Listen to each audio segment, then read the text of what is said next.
Welcome to AC Flora High School in Forest Acres, South Carolina. This is AC Flora. It's not AC Flora. This is Richland 215 senior team hosting post 215. Yeah.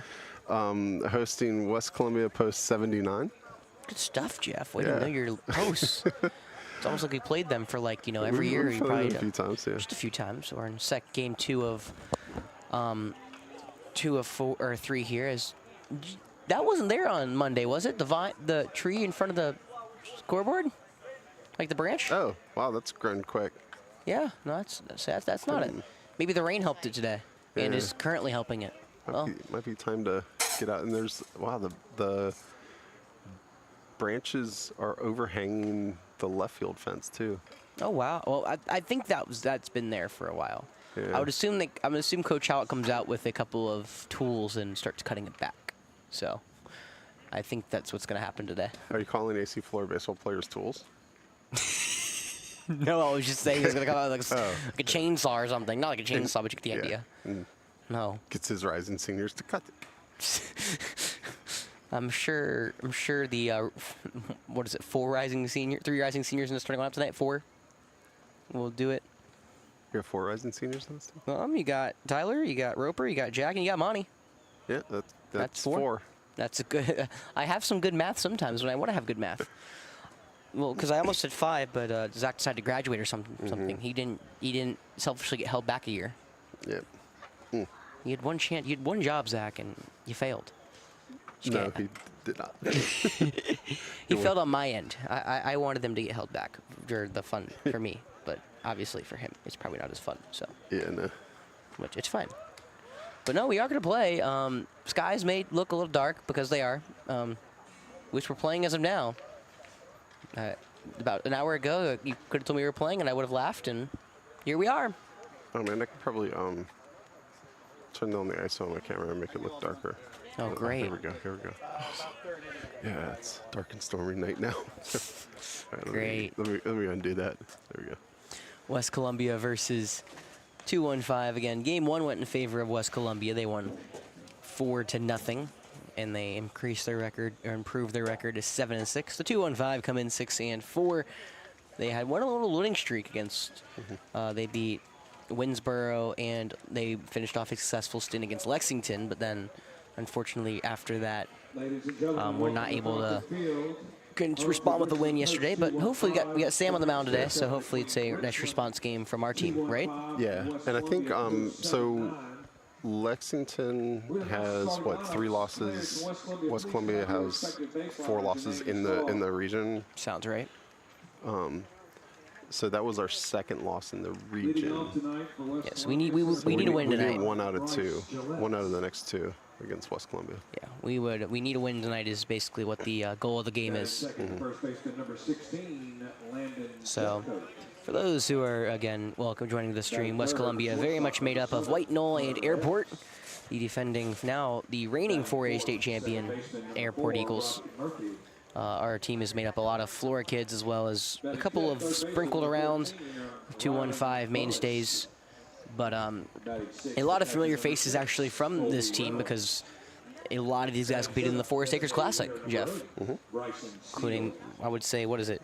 Gillette, Jeff Coate, Epps. I don't think Murphy. I guess Murphy technically did. Is he White Knoll? I can't remember if he's White Knoll. I think he is White Knoll. He is White Knoll, but it's been a while since White Knoll's been at the Forest. So Gillette, Jeff Coate, Epps, Bullis, Reynolds, and Rodas. That is 2/3 of the lineup. That is that has been in the Forest Acres Classic. How's Bullis been pitching? This summer, I don't believe he's been pitching much, unfortunately, weirdly. Okay. He's got 2. Actually, he's had 2 starts, 7 1/3 inning, 1 earned runs.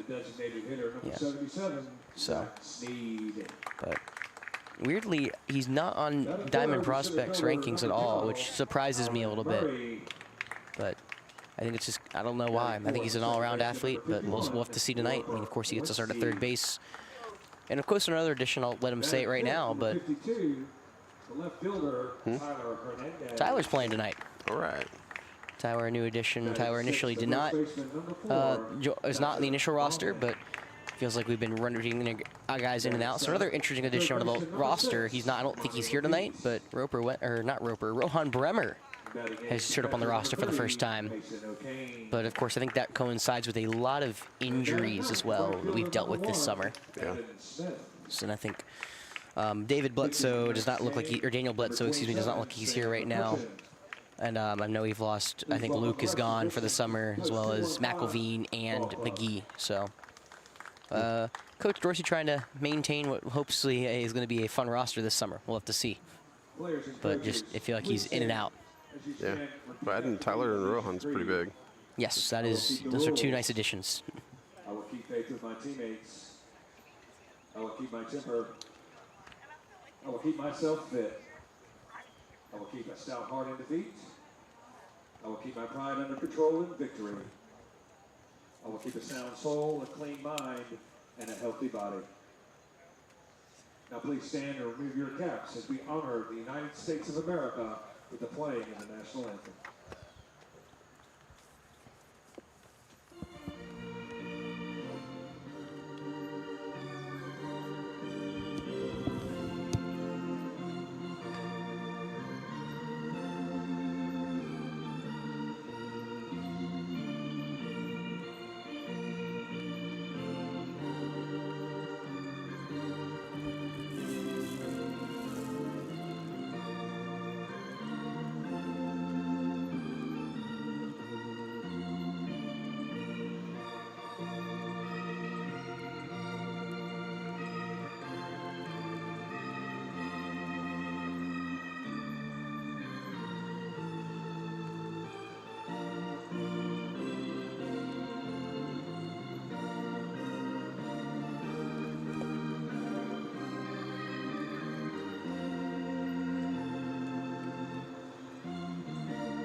All right, Jeff, and you can fact check me, but I believe 2 years ago, in typical West Columbia fashion, remember they brought 9 players? Was that them, right? They brought 9 players, and one got ejected in the first inning.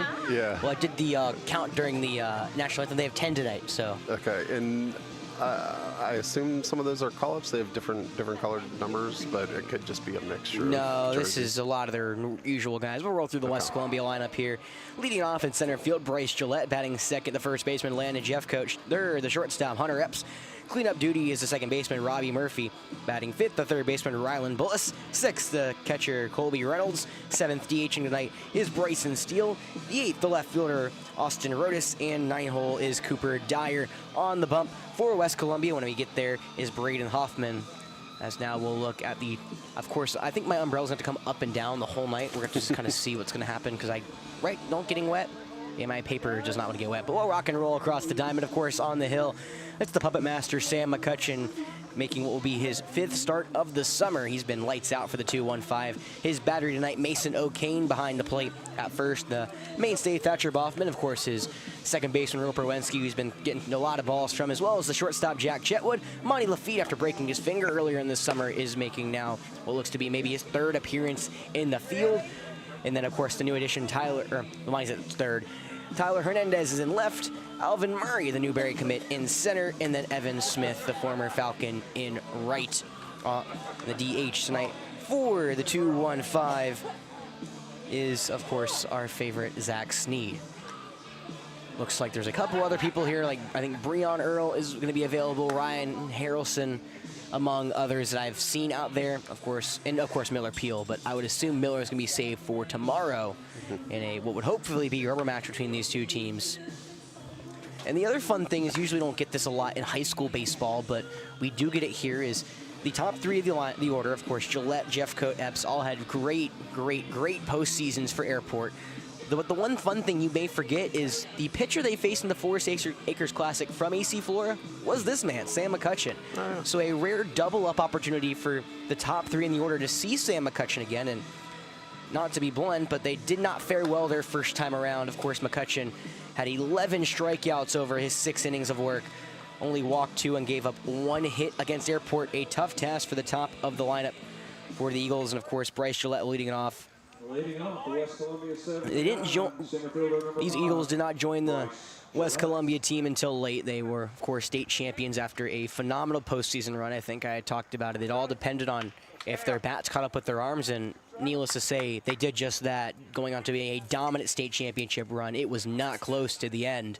Of course, you would like to see Flora get their crack at them, and in a way we kind of do. So righty on righty, let's go. Bryce Gillette and Sam McCutcheon. First pitch from the Puppet Masters, a fastball low for ball 1. Well, Gillette, one of the key pieces of that state championship run, hitting .387 this past season for the Eagles, as my umbrella's going to come back up again. We're going to just keep this up for a while. 1-0 fastball is low, call strike 1. As the first piece of wind starts coming in and out. If you hear my umbrella opening and closing a lot, you're going to know why. I'm trying to keep everything somewhat dry with the impending weather that we're hoping to avoid. The 1-1. Fastball in tight, ball 2, excuse me.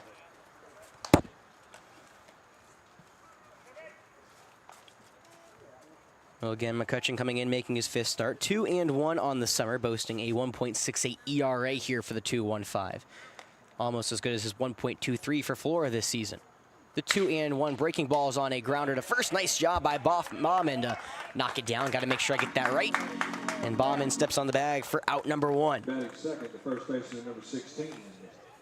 I've been calling him Baumann forever. I've got to get that out of my mind. It's Baumann. So another, of course, Airport Eagle, and this kid really turned it up in the postseason. Landon Jeffcoat. He's continued to have a hot summer for West Columbia, and that includes 4 RBIs, hitting .571 over his first 14 at-bats.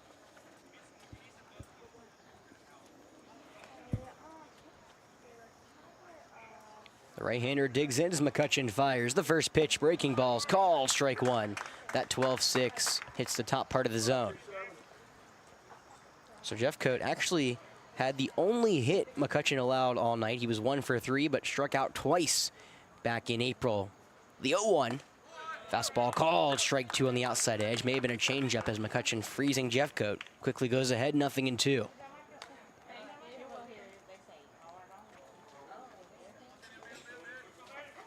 Infield playing back, the 0-2.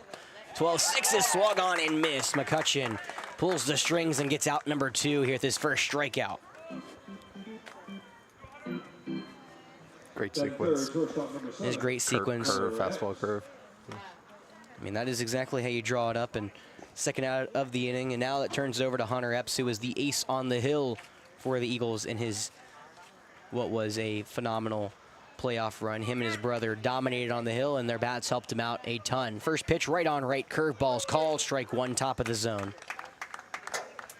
Hunter had 10 RBIs in his season with the Eagles, and a lot of those, are toughly earned as a leadoff spot. It's not easy getting RBIs when you're the first man in the order, and he did just that. The 0-1, fastball swung through, strike 2. Epps was another part of the McCutcheon dominance. 0 for 3, 2 punch-outs back in April. He's behind 0-2, 2 away in the opening frame. McCutcheon kicks and deals the pitch. Fastball skips in. McCutcheon may have slipped on the mound, as that seems to be the most compact spot on the diamond. Again, the drizzling was really hit about a couple hours ago, about 3 o'clock. It's around, for those listening post-mortem, aka me. It's 7 now, so 4 hours ago, and seems like everything else has dried pretty well except that mound. So McCutcheon kicks and deals the 1-2. Changeup is tapped foul. Nice job from Epps to stay alive.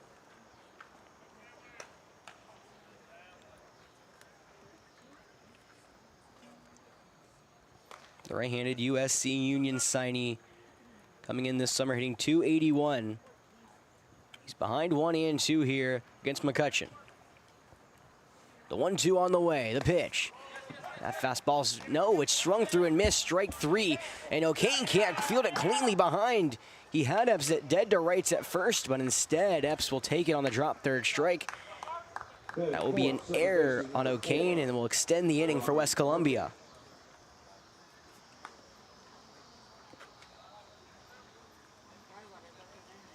You seem quiet over there, Jeff. Yeah, I was just thinking that Sam just wants to have 3 strikeouts in this inning.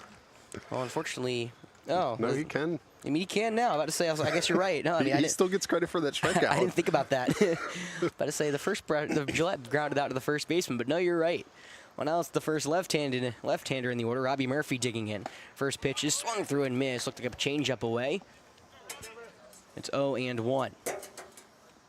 Murphy is the first Timberwolf here in the lineup so far this evening. This West Columbia team made up a lot of White Knoll and Airport. A couple Brooklyn Caseys you'll see later in the order. The 0-1.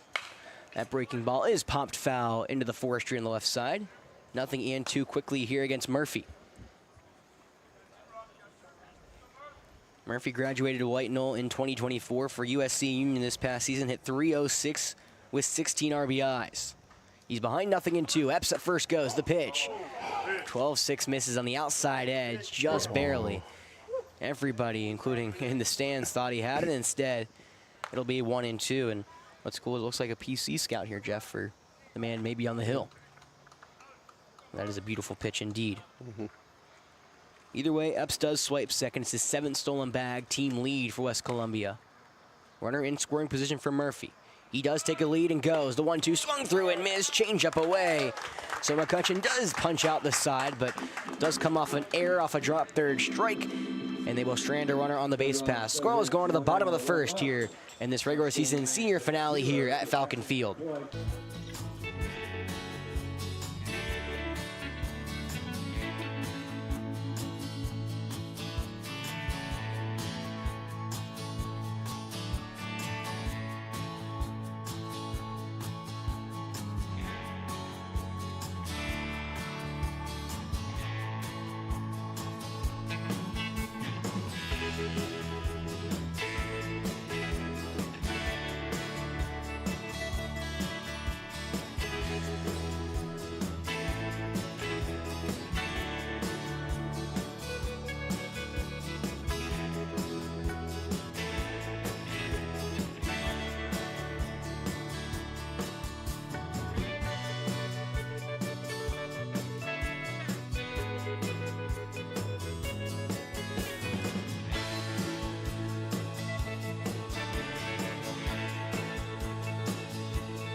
Welcome back in to Definite Fiction here. It's post-Legion baseball as the 215 and 79 do battle.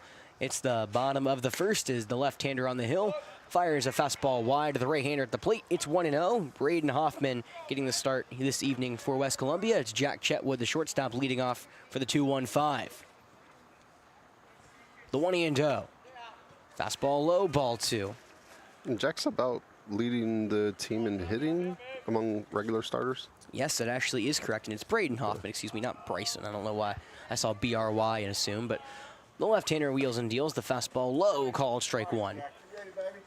And yes, Chetwood is having a phenomenal summer. 357 at the dish, 4 RBIs. Again, he's been batting leadoff here for the 215s. The 2-1 is slicing to the right side, foul out of play. It'll be 2-2 as Hoffman will make his first start of the summer, second appearance. His only appearance had an inning in at 2/3 of scoreless baseball. Give up 1 hit, walked 4 though, and struck out 2.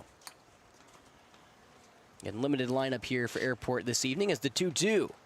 Fastball, that one's hammered to deep left field, going over his Rodas, and it's over his head. He ran in and misjudged it. It'll bounce all the way to the wall as Chetwood will stroll into second, takes the hard turn, but will back up. His now 4th double of the summer and a leadoff at that. Gives potentially one of the best RBI hitters this team has. Well, not potentially. The best RBI hitter this team has, I believe, at the dish. Oh, that's a lie. I don't know why I said it. Roper has more, but Zach Sneed not far behind him with 8. Roper has 12. And what's more important, Zach has 7 doubles this summer. That's good. It is good. First pitch, southpaw v. southpaw is a curveball upstairs, ball 1. And for anyone who cares, of course, me and Jeff included, the Gold team did sweep Chesney in their 2-game set, so they made it to the second round of the playoffs in the AAA bracket, which started yesterday, or Monday, excuse me. The 1-0 fastball is spiked. Nice job from the former Gator to glove that one. It's going to be a 2-0 here against Sneed. So is that Fort Mill Series 1-1 right now, or? Yeah, and the other one, we were talking about it. Usually the 1-4 upsets don't really happen. Well, Greer knocked off Fort Mill last night, so we'll keep an eye on that one. Of course, not really sure what rain looks like in the upstate, but we'll still keep an eye on it in case they do play tonight. For anyone who cares, aka me and Jeff, maybe. The 2-0. Looks like that 2-seamer missed wide. Ball 3, and Zach Sneed, of course, vintage Zach Sneed ahead 3-0. We talk about him being one of the most dangerous hitters, leading the team with 7 doubles. He also, of course, had a 30-walk season this past spring for AC Flora. The 3-0. Fastball called, strike 1, a 4-seamer on the outside edge. Chetwood at second, nobody else in the base pass, but of course Chetwood the opening batter. 3-1 count, nobody gone, bottom first. 2-1-5 looking to score first. Epps, the shortstop, backs off the 3-1. Changeup swung through and missed. It's 3-2. Nice pitch from Hoffman.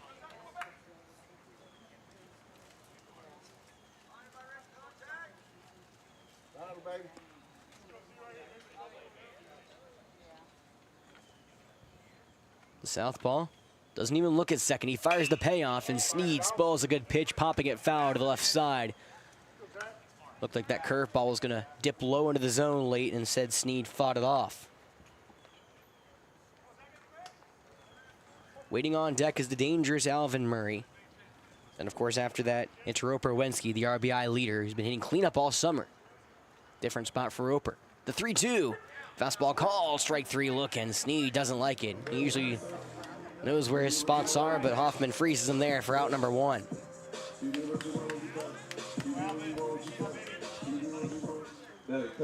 That one looked really close, Jeff. I'm not sure. Yeah, I mean, it's a pitch that's close enough that a lot of umps I would agree. will call it. But one of the only not top of the order Falcons is up. Alvin Murray, another lefty on lefty here. Runner at second goes. The first pitch is called. Strike 1, a breaking ball, but such a good shot from Chetwood as the throw is way late. Chetwood kind of even fooled me in a way. He got like that jumping lead, kind of like Juan Soto-esque, and then just took off. Was easily able to swipe third. It is strike number 1 looking for Murray, but now the first run of the game, 90 feet away. The southpaw kicks and deals. Corners in. The 0-1 is popped into the air right behind the first base bag. Jeffcoat ranges in the foul territory, and the first baseman makes the one-handed grab for out number 2. Murray coming in with 6 RBIs, won't get his 7th, and now there's 2 away.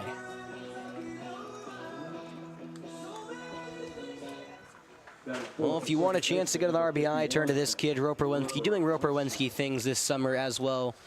Of course, the unfortunately former All-State second baseman who made some All-State teams depending where you looked, but not the technical one they use. 12 RBIs this summer, which almost matches his 15 all-spring he had. First pitch as the right-hander watches the changeup stay inside. For strike 1, though, caught a little part of the zone. Oh, and Roper's hitting 360, of course, because Roper doing Roper things. They're weirdly all singles.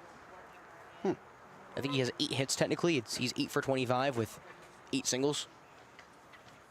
Yeah. Roper's not known as a power guy, but he did have 4 doubles and a triple this past season for Flora.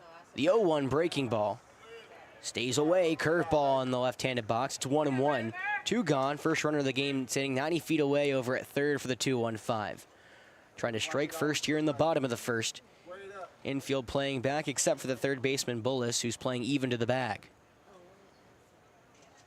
The 1-1. Fastball is chopped into the ground to Hunter Epps, the shortstop. So smooth on the backhand. The throw into first is in time. and that will retire the side. Well, the leadoff double gets left stranded at third as West Columbia works around it. We're scoreless going to the top of the second right here on Definite Fiction.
Welcome back to Definite Fiction as I'm now trying to use my beautiful umbrella in any possible way, in case shielding my other papers from the elements out here. But either way, we're set to begin the top of the second. McCutcheon, after 3 punch-outs in the opening frame and 4 batters since there was a drop third strike, comes back to the hill. He gets 5, 6, and 7, leading it off. It's the Brooklyn KC Bearcat, Rylan Bullis.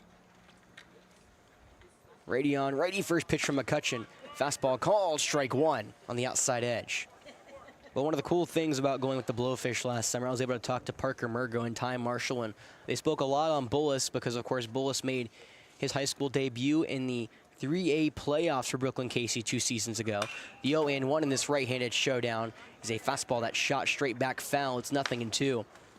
He was dubbed the babyface killer after he went 6 scoreless innings and propelled Brooklyn KC to the 3A lower state championship. And I remember talking to both Murgo and Ty Marshall, the first baseman and catcher on that team, and they were both like, we don't understand how he did it.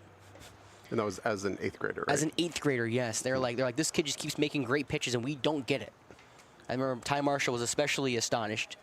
He's like, I just don't get it. The 0-2, that foul tipped in the glove, the fastball, and we'll do it one more time. Of course, Parker Murgo had a great season for Newberry, hitting over 360. Ty Marshall didn't see much action, but he was a Clemson Tiger, and I would assume he'll be the starter after he... A lot of Clemson Tigers did graduate this past season and or get drafted, and before that, the 0-2 curveball, foul tipped into the glove, strike 3. Bullis gets baptized with the 12-6, and there's 1 away. Batting 6, the catcher, number 6. That's such a hard pitch to try to hit your first time seeing. Bullis got a piece of it, but foul tipped it into the glove of OK, and there's 1 away. Either way, Ty Marshall will be probably the starting catcher on Clemson, the top 25 team this next year. Anyways, it'll be Colby Reynolds, the catcher for West Columbia, up now, right on right. Infield shifts to the right. The first pitch, 12-6, is called, strike 1. This is how McCutcheon did the exact same thing back in the first inning against Jeffcoat, the second batter of the inning. Started him with the first pitch curveball. Worked just as well, strike 1 looking. The 0-1, fastball low, ball 1. Count moves to 1-1, 1 away here, top 2. Scoreless between West Columbia and the 2-1-5. Both teams needing a win here in the region. The 2-1-5 trying to stay atop of the region. The 1-1. That fastball is checked foul into O'Kane. I think it caught him in the left thigh. Looks like he's going to walk that one off, though, as it'll be 1-2.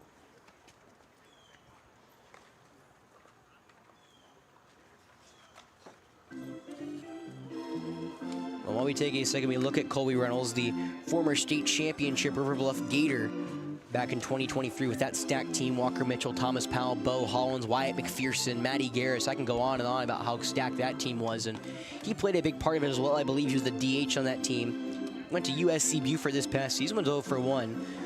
But this summer coming in, hitting very strongly, 281 over 32 at-bats. McCutcheon will come set. He'll deliver the 1-2. The curveball is high. Chopper to the third base side. Lafitte has to wait back on it. Makes the throw high into first, but nice job from Bauman to hold the bag. There's 2 away. Batting 7, designated hitter number 8. So now Bryson Steele, who pitched a gem last night, got the win against our 2-1-5. Scoreless, I believe, 5 innings of work, which is exactly how you draw it up. Or I think 6 actually, but scoreless 6 innings of work last night against our 2-1-5. Now he steps in as the DH. Only 2 for 6 so far this summer. First pitch, righty on righty, called strike 1. Change up low in the zone. Yeah, Steele's final line was 5 2/3 innings. I was half right. 3 hits, 12 strikeouts, no earned runs. The 0-1.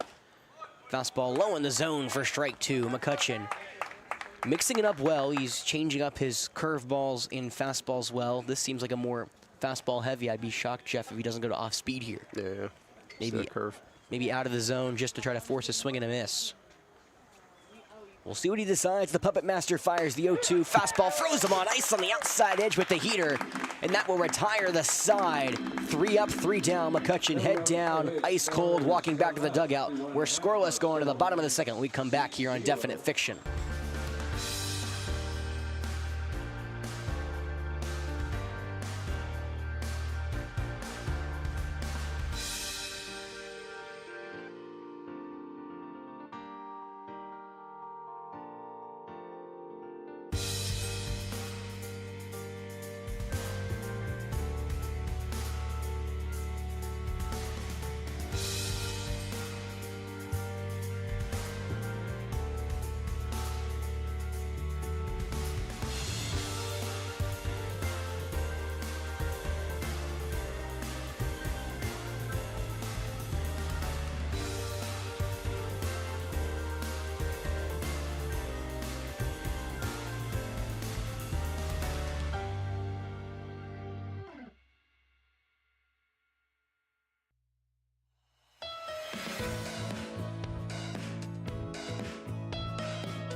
Do it.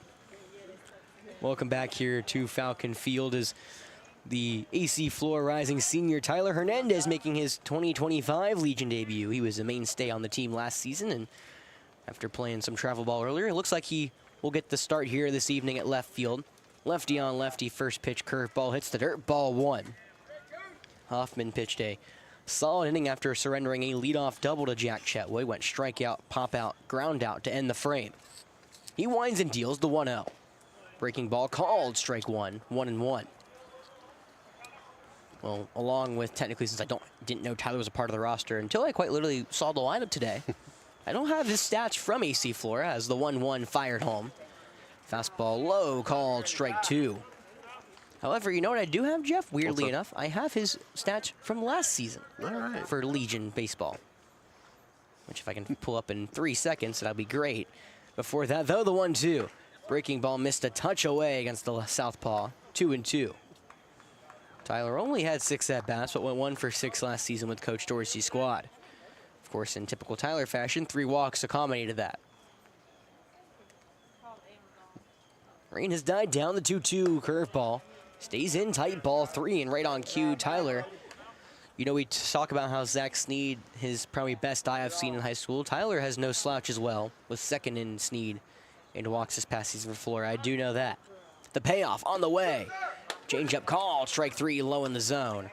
Hoffman freezes Hernandez for his second strikeout of the game, and there's 1 away here in the second.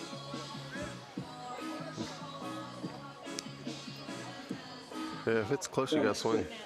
It is. I mean, the ump can see how scary the sky looks. Got to get as many chances you can, and this will bring up Thatcher Bauman, who I've missaid for a better part of 2 years now. Lefty on righty, the right-hander waits the first pitch on the way. Fastball in tight, ball one.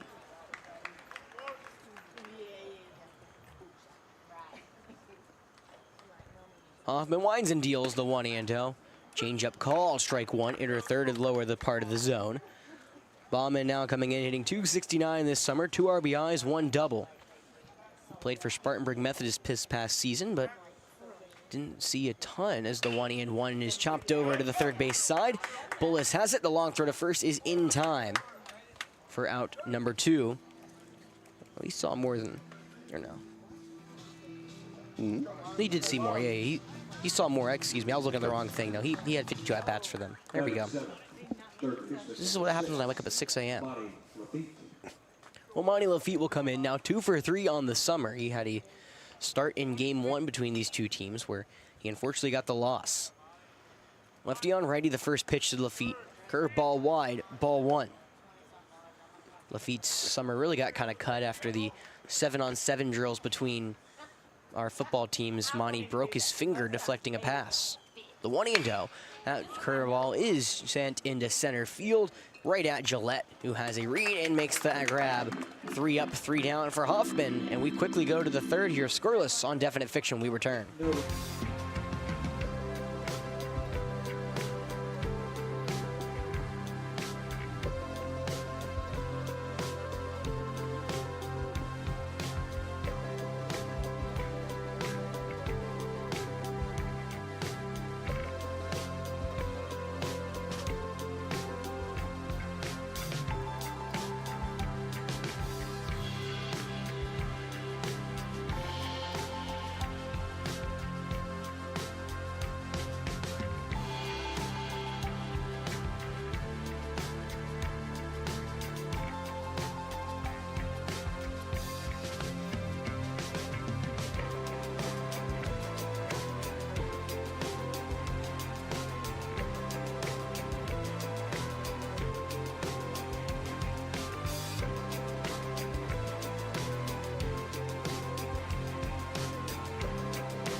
Welcome back to Falcon Field after a strong 2 innings from both sides, 7 up, 6 down. It's now 8, 9, and 1 for both teams here in the third as McCutcheon, of course, pre-inning ritual, says a prayer behind the mound, and now we'll come to the rubber. He will get Rodas, Dyer, and Gillette here in the third. Of course, shot at McCutcheon, who just got an offer from Coker this past week. Nice. First of hopefully many for the Puppet Master. Right on right, Rodas shows butt, pulls it back as he watches strike one, fastball in the near third hit. A rising senior from Brooklyn, Casey, coming in tonight, 273 average, 4 RBIs. Got the start in left after McCutcheon, a couple nods, comes and sets out of the stretch, the 0-1. 12-6, swung on in, missed. Inner third, 0-2.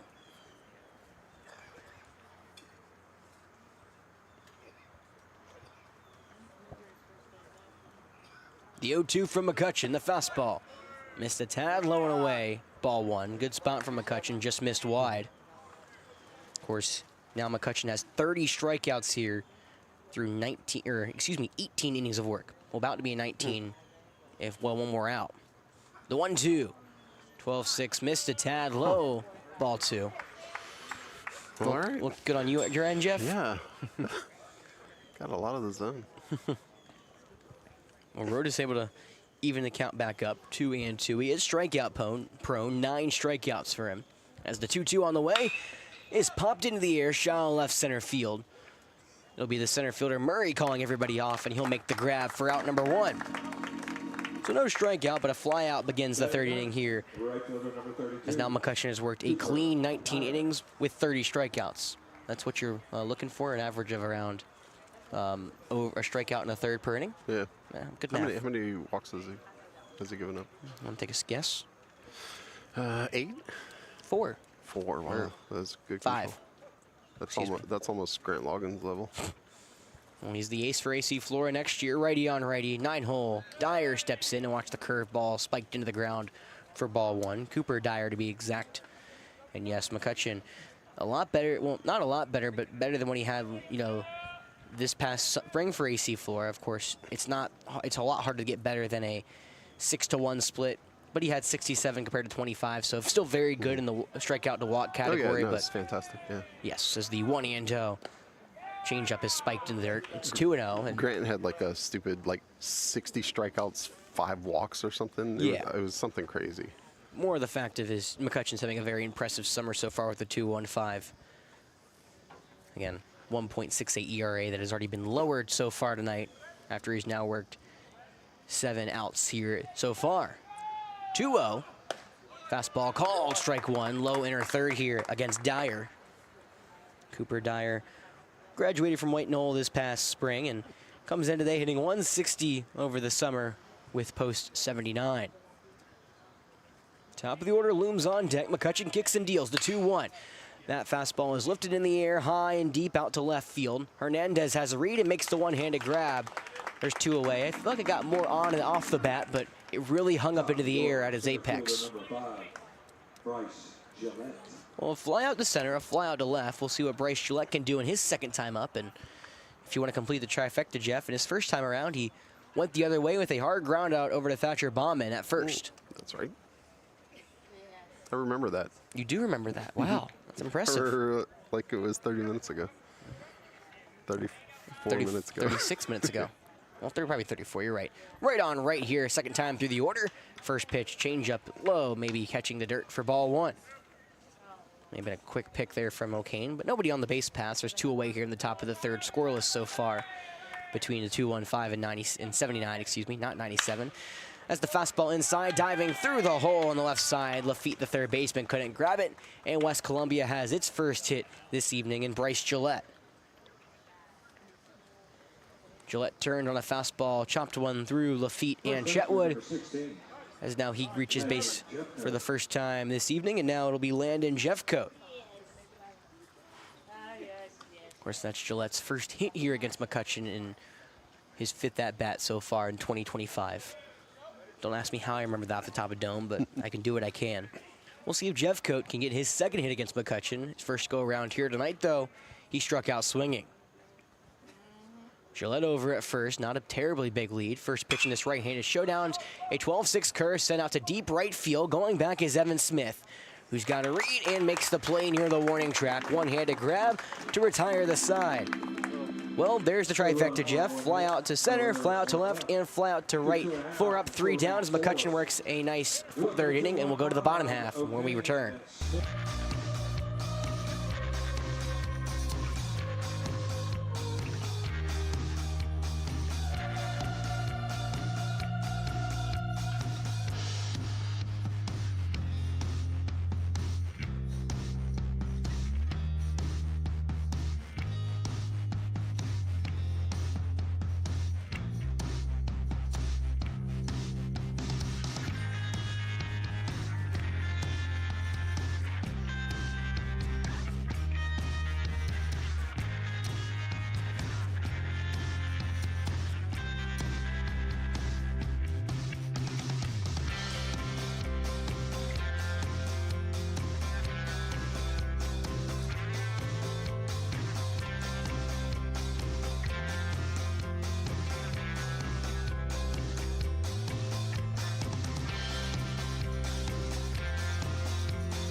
Welcome back here to Falcon Field. Scoreless through 2.5, and now we go to the bottom of the third.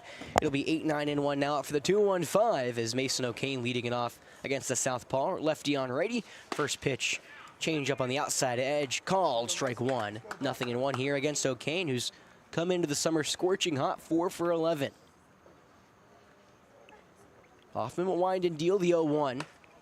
Fastball wide, ball one. Count is 1-1 here to begin the bottom of the third here for the Erskine signee, Mason O'Kane.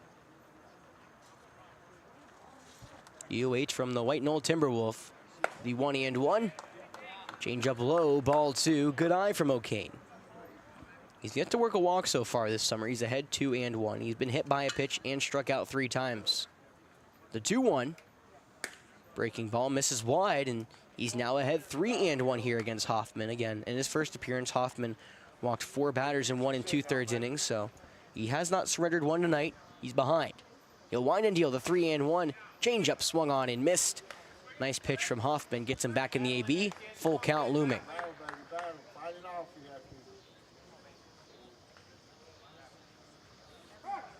Now time called from O'Kane. Of course, O'Kane was part of that great Ben Lippen team this past season. A lot of former Ben Lippen Falcons are on this team this season. Or this summer, I guess. Same thing. This is the season. The 3-2. Fastball misses low for ball 4. O'Kane will draw his first walk of the summer, and a leadoff base runner's aboard for the 2-1-5. And of course, a courtesy runner, and probably one of the best ones they can get, Breon Earl will run at first for the catcher.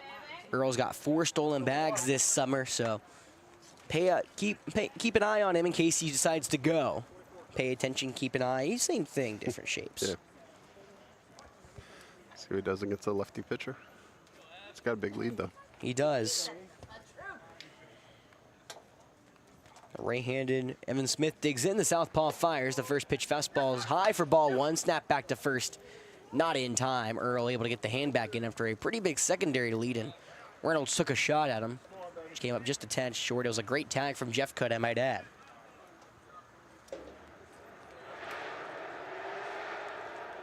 Smith now third summer with a 2-1-5.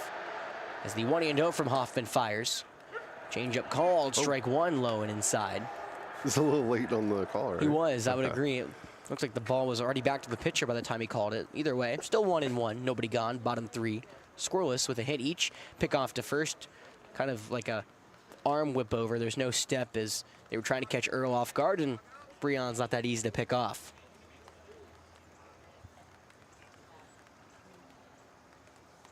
Lineup turns over on deck. Chetwood awaits. Smith awaits the 1-1, but before we get there, another pickoff back at first. This time, Earl slides back a lot quicker than the last. By a lot quicker, I mean his hand was on the bag before the ball got to the first baseman's glove. It's 1-1 still, the count, as the rain may start to come back into play. The 1-1 breaking ball is popped into the air, right side and foul ground. The first baseman, Jeff Cote, has a read and makes the one-handed grab on the on-deck circle for out number 1. I usually don't write FP3 on my scorecard much in a season. I've done it twice now in the first time through the order for the 2-1-5, and we'll see if Jack Chetwood can continue what was a hot start for him. He fooled Austin Rodas after he drilled a leadoff double right over his head. And Rodas responding pretty much by playing near the warning track over there in left field. The man responsible for the only hit so far through the first time around digs back in. Lefty v righty, round 2, Chetwood v Hoffman. Before we get there, though, pick off back at first. Earl, again, sliding back safely. A little rain here, but nothing too shabby compared to what we had earlier in the day in the Midlands. The sky still looks really dark, though. Well, I never said it didn't look bad. It didn't look good. I just said it was, this is less than we got. Come on, Jeff. Earl goes. The first pitch to Chetwood's a fastball away. Ball 1, throw into second. No, they're going to say batter's interference. Or no, he says strike. Okay. He swung at it. Yeah. Okay, so they're going to say strike. Excuse me. He was pointing the finger over to first. Yeah. So it was strike 1. They're going to say 0-1 the count. I guess Chetwood may have went around. Either way, it's a stolen bag for Earl, his 5th of the summer. Now Chetwood has a chance for a rare leadoff man RBI. He only has 4 this summer, but has a chance for his 5th. Earl's got speed. The 0-1. Fastball runs inside, gets away from Reynolds. It'll go towards the left side of the backstop. And now the first run of the game, 90 feet away. For the second time here for the 2-1-5. Count will move to 1-1 after they say Chetwood went around on his first pitch. That fastball ran way in tight for ball 1. Still 1 out, bottom 3, scoreless so far, but the 2-1-5 have a chance to break it if Chetwood can put one into the outfield deep enough. The 1-1 on the way from the southpaw is hot shot, ground to the left side and in foul ground.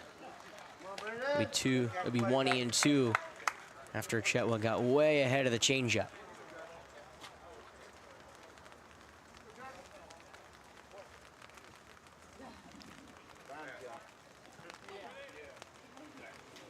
Southpaw comes set, back turn to the runner at third. The 1-2 is grounded to the left side and foul yet again. Bullis trying to play close to that line, but Chetwood can't fit it down there. It'll stay 1-2.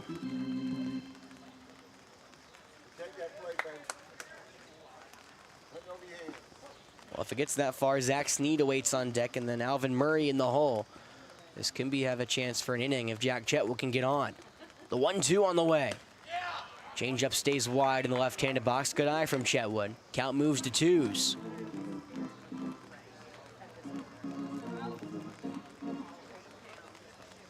Chetwood really came on late for AC Flora this past spring. 10 RBIs, hitting .250 for the Falcons. Hoffman kicks and deals the 2-2 pitch. Curveball, did he go around? No, he didn't. Chetwood held his swing.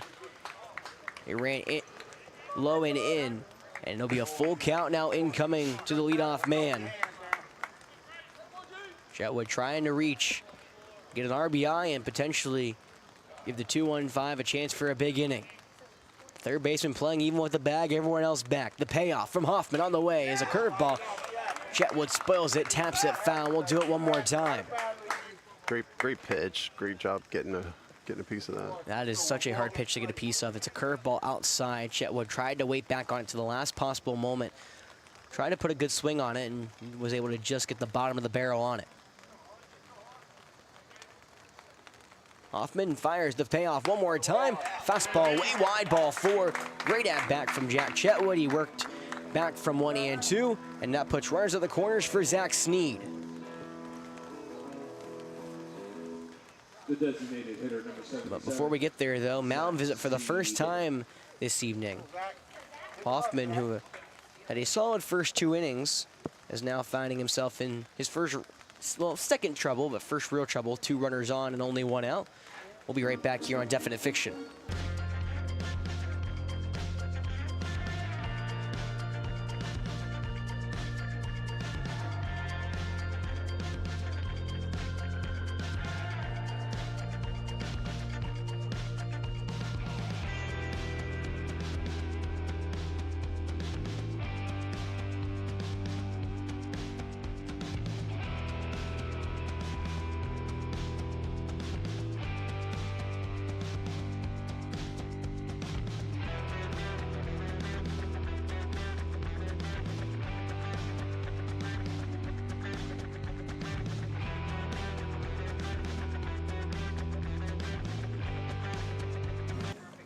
Well, Chetwood on first, Earl on third as we come back after the mound visit. Hoffman will stay out there, and he'll get the left-handed Zach Sneed, who he struck out looking his first go-around. Before we do anything, though, pick off to first. Chetwood dives back safely as Jeffcoat had to go over the runner, excuse me.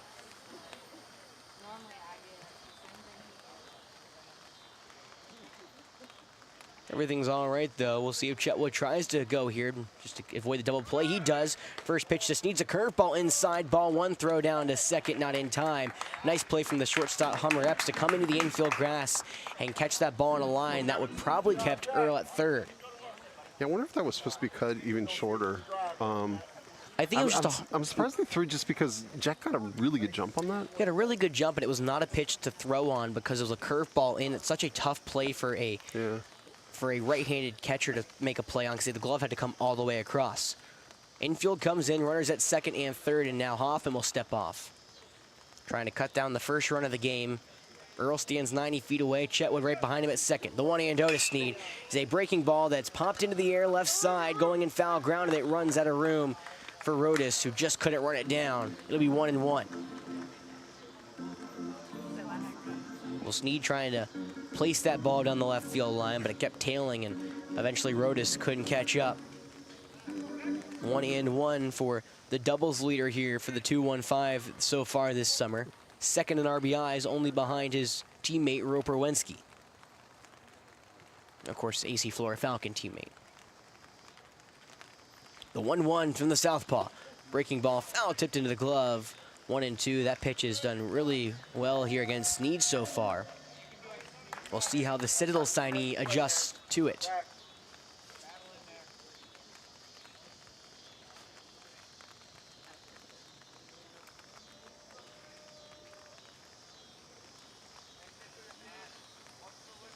Infield still in. The 1-2 from Hoffman. Breaking ball is low. Good eye from Sneed. Count moves to 2s. Of course, the hardest part about Zach Sneed is getting him to strike out. He's such a defensive hitter. And moreover on that, his eye is spectacular. He does not swing at much of anything out of the zone. Rarely giving pitchers a chance for a swing and a miss on a nice breaking ball. The 2-2 pops sky high into the air in the infield. Right behind the second base bag, it's the shortstop Hunter Epps who's got to read. They were treating a foul ground into shallow, or not foul ground, into shallow center on the outfield grass to make the play. There's 2 away. I don't know what I'm saying with foul ground, but either way, it's a pop out for out number 2. And now it's back to the Newberry signee, Alvin Murray. This is the part of the lineup Hoffman can do damage to. Back-to-back lefties. Even though they're both very talented hitters, he does have the advantage. Theoretically, of course. Infield returns back to normal depth. The only player that's still playing in is Bullis, who's been playing even with the bag for most of the time. Lefty v lefty, first pitch to Murray.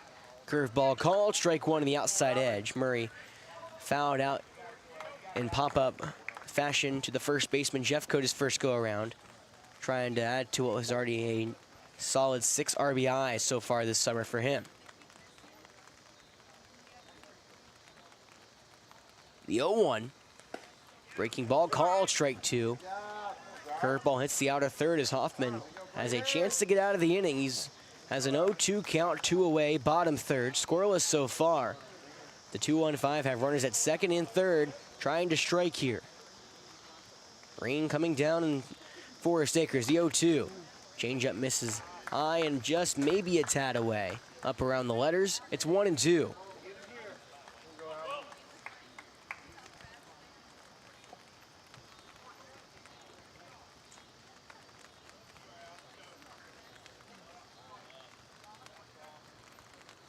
Hoffman kicks and deals the 1-2. That ball's lined through the right side of the infield past the second baseman Murphy. Earl will score. That ball gets past the right fielder Dyer, so easily scoring from second is Chetwood. Murray racing for third. Dorsey giving him the windmill around home as that ball on a line in, and now he'll tell him to stop late. Murray scrambles back to third. That will be a single with an error that drives in a pair, and it's a 2-0 lead for the 2-1-5.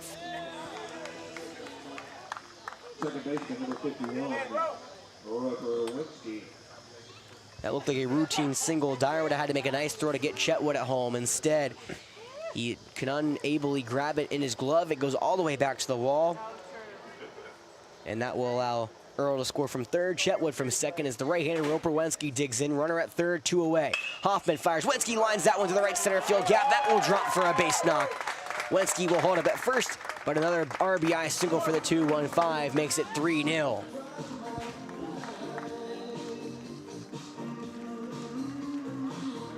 Well, the RBI leader adds another 13 RBIs now for Roper, 8 for Murray. As the now second hit of the inning scores another run, and here comes Tyler Hernandez in his second at-bat. Took strike 3 looking his first go-around. Well, the left-hander will step in against the left-hander now with a cushion for his future ace next spring. Hoffman kicks and deals the first pitch. Breaking ball line back up the middle off the glove of Hoffman, so it slows it down for the shortstop Epps. The smooth operator touches second to retire the side. However, not before the damage is done. 3 runs come across, and the 2-1-5 lead at 3-0, going to 4 right here on Definite Fiction. We come back.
Welcome back to Falcon Field. McCutcheon back onto the hill for the 2-1-5. Now having a cushion, 3-0 lead for the Monarchs as he'll get 3, 4, and 5 due up in the 4th inning. So far, McCutcheon has only allowed 1 hit, and it was not to any of them. We'll see if Hunter Epps, though, can do what he did the first inning, get on base, right on right. First pitch, curveball, misses a tad low for ball 1. Epps, a state champion with Airport. Had a drop third strike where he reached first his first go around. The 1-0 is popped to the right side in foul ground out of play. It'll be 1-1. McCutcheon versus Epps again. Epps had a tougher time against McCutcheon in their first go around back in April. Now we'll see if Epps can have a better shot at it this time. The 1-1. Fastball missed low, ball 2. It's been a splendid start for McCutcheon so far, striking out 5 through the first 3 innings, only allowed 1 hit, and he has not walked a batter or hit a batter. What you look for. Time called as Epps calls it from behind the net, or maybe O'Kane, actually the catcher, who's adjusting his shin pad. Usually you just kind of auto-assume it's the batter, but this time it looks like it's the catcher. The 2-1 as the drizzling continues. The breaking ball runs high and in tight. Epps ducks out of the way. It's 3-1.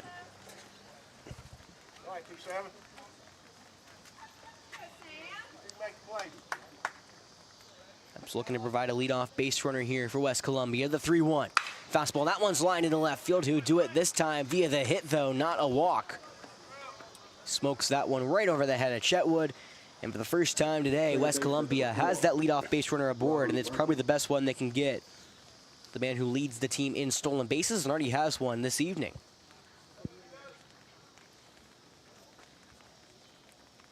Well, now it's Robbie Murphy, the left-handed second baseman, digging in. Gotta imagine Epps moves on first or second pitch. It's what he did his first time on the base pass. Lefty v righty as the right-hander comes set and fires the first pitch. Change up, foul tipped. First strike 1, just out of the glove of O'Kane. Excuse me. I don't know if you could hear that, but I think I hiccuped. Couldn't tell what that was. Either way, it's 0-1 the count. Epps getting a pretty short lead. His secondary lead's where he goes, but before he gets there, it's McCutcheon who fires back to first, not in time. Back during the school year for the defending 4A state champions, Epps only had 8 stolen bases, but he's been a lot more, willing to go this summer. The USC Union signee is stolen again 7 bags this summer, maybe a chance for an 8th. The 0-1 he goes, the pitch. Change-up called, strike 2, swinging and a miss. The throw in a second, not in time. It skips away from Wensky, the second baseman, but not far enough to allow Epps to go to third. It is his 8th stolen bag. Count moves to 0-2 after Murphy swung in a high change-up.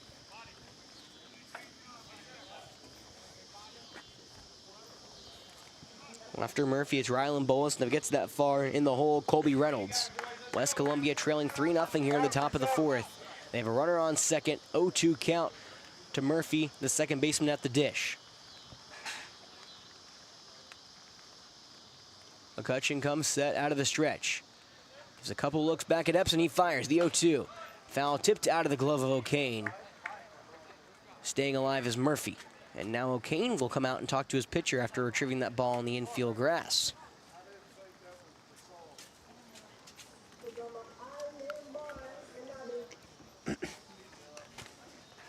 Murphy had 16 RBIs this past season from USC Union. So far this summer, only has 3. But he comes in today hitting .348 at the dish. .467 on base percentage. This is a chance he could really bolster those numbers and cut into the lead. The 2-1-5 built in the bottom of the 3rd.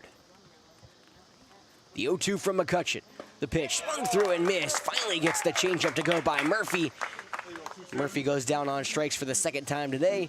It's McCutcheon's 6th for out number 1. So now the Bearcat, Ryland Bullis, digs in, righty on righty. As Bullis will see McCutcheon for the 2nd time this evening. He swung through a curveball his first go-around to go down on strikes. McCutcheon, first pitch on the way. Fastball wide, ball 1.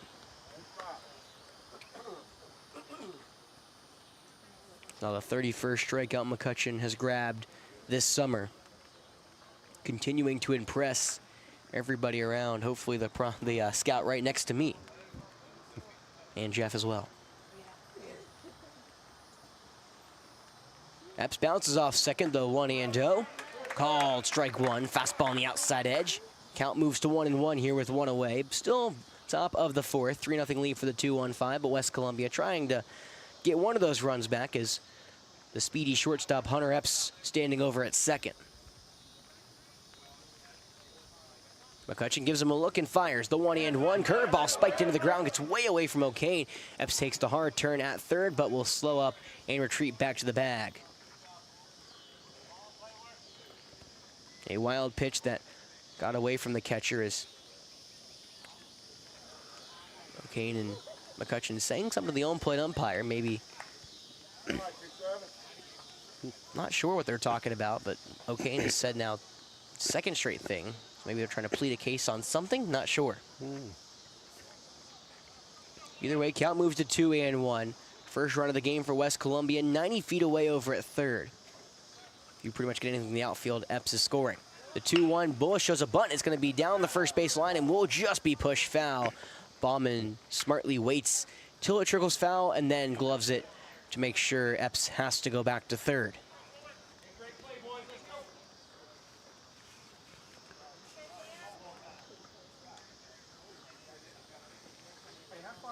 Well, Bullis, one of the youngest players in Legion ball on the senior level. He's a rising junior for this West Columbia team. Tyler was a rising junior last year for the 2-1-5, but Bullis has been a mainstay in the lineup, really. Pickoff back to third. McCutcheon fires. Lafitte comes to cover the bag, but standing back in third safely is Epps. Bullis has now had 33 at-bats for West Columbia. Only 219, though, at the plate. The 2-2 from McCutcheon. The curveball swung through and missed. It gets away from O'Kane. He has to get up quickly and fire to first. It is in time for out number 2. A great play from O'Kane. He had to bat that one down. It was a curveball that got away from him. Maybe would have caught the, I guess, collarbone on the left side of O'Kane. Went in front of him. He quickly got it up, got that ball to first and threw a dart to Bauman for out number 2. It will be McCutcheon's now 7th strikeout. I wonder if that was his splitter. It might have been a splitter. I couldn't really tell. It had such wicked movement towards the end, but you think you are right, Jeff. I got to get the repertoire of Sam back closer. Well, the rain dies back down again here for Colby Reynolds. The catcher 0 for 1 so far this evening. A high chopper over to third where Lafitte gunned him down for the second out in the second. Now he's up with a runner on third and 2 away. McCutcheon, first pitch on the way, righty on righty. Change up called, strike one to the outside edge, and now Dorsey gonna direct traffic. Coach Dorsey, I might add. He's now looking like he's sending the outfield farther back. The 0-1. That is the 12-6, and that is called strike 2. Breaks right down Broadway against Reynolds, who, I mean, I would have frozen. I think I was as wide-eyed as he was. And you can hear the Jeff laugh. That's how you know it's a good pitch. The 0-2 from McCutcheon. The fastball, I guess, misses wide. If you had to say it missed anywhere, 1-2. That one looked belt high outer third to me, but instead it'll be 1-2. Definitely well within the RNG. Gotta get the roll. The 1-2. McCutcheon, that curveball is tapped foul right behind home plate. We'll do it one more time. You know, Sam, I know you're gonna watch this later tonight, so I'm just gonna tell you this right now. I need to strike out looking for a cool call. It's a little harder for me to call a swing and a miss for a cool call. So just heads up for you on post-mortem. Watch. Yeah, shout out to Sam when you're watching this later. The 1-2. Fastball upstairs. Good eye from Reynolds, 2-2. Of course, I went to talk to Coach Dorsey earlier in the summer, and he looked at everyone and said, you got to make sure you guys watch Alex and Jeff on Definite Fiction. And Sam said, oh, don't worry, I do. I appreciate the praise. I'm not one to really try to toot my own horn too much in front of people. But I appreciate it, Sam. 2's on the way. Breaking ball on the ground to the shortstop. Lafitte makes the nice stop on the hop. Throwing to first is in time, and the leadoff base runner gets stranded at third as McCutcheon works around trouble. Scoreless for West Columbia. 3 runs for the 2-1-5. They'll see if they can add to it. We go to the bottom of the 4th, where I'm here on Definite Fiction.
Welcome back to the Forest Acres, South Carolina area, aka Forest Acres, South Carolina. I don't know what I'm talking about, but we're here in the bottom of the 4th inning. The 2-1-5 grabbed a 3-run lead the last time they were at the dish, and now they look to add to it with 6-7-8 due up here against Braden Hoffman, who's back out for some more fun. Lefty v righty, the first pitch from the southpaw is a changeup low and away for ball 1. Bombing grounded out to Bullis, the third baseman, his first go-around. Look to see if he can get a better result here. Hoffman winds and deals the 1-0. That fastball is popped into the air to the left side into shallow left field. Coming on is Rodas. He will make the play near the left field line. There's one away. You had a long time to think about that. He did. That ball hung in the air for a long while and eventually finds the mitt. Oh, Monty Lafitte now up for the second time today. If I can talk correctly, that would be awesome. Lefty v righty, one gone, bottom four.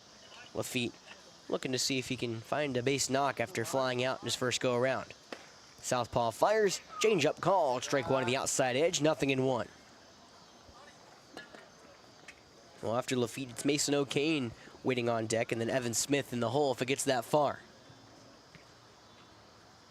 0-1, the southpaw deals. Fastball low, ball one. Count moves to 1-1 as it looks like Jacob Muir has joined the dugout over there for the 2-1-5. Looks like him in the sweats here tonight. Shorts and a t-shirt. Yeah. Hoffman winds and deals the 1-1. Curveball crowds the feet inside. It's 2-1.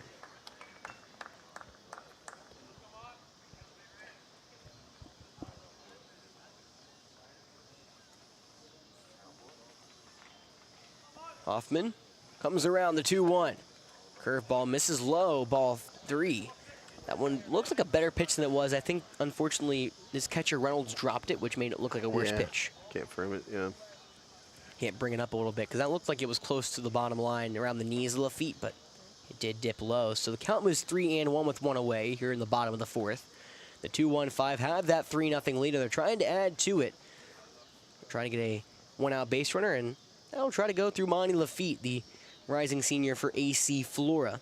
I don't get to really talk about Lafitte too much since he hasn't been here as much with the broken finger.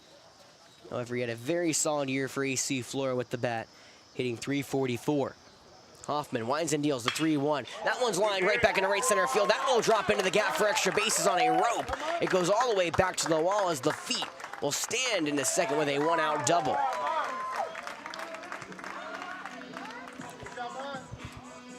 I mean, that one looked like it was going to the center fielder, then all of a sudden that ball took a hard turn to the right and gapped Gillette and Dyer. Lafitte was easily able to go into second for his second double of the summer. So now a one-out base runner aboard, and in steps in the man who reached off the walk to get that inning going last time around, Mason O'Kane. Right-hander at the dish, the left-hander on the rubber. The first pitch, fastball runs in tight for ball one. Corners in, middle infield playing double play depth, even though there's no chance to double play barring a line-out double play. You never know, but still not exactly the most likely scenario. The southpaw fires the 1-0. Fastball crowds O'Kane. It's 2-0. Again, O'Kane got that big inning going last time around.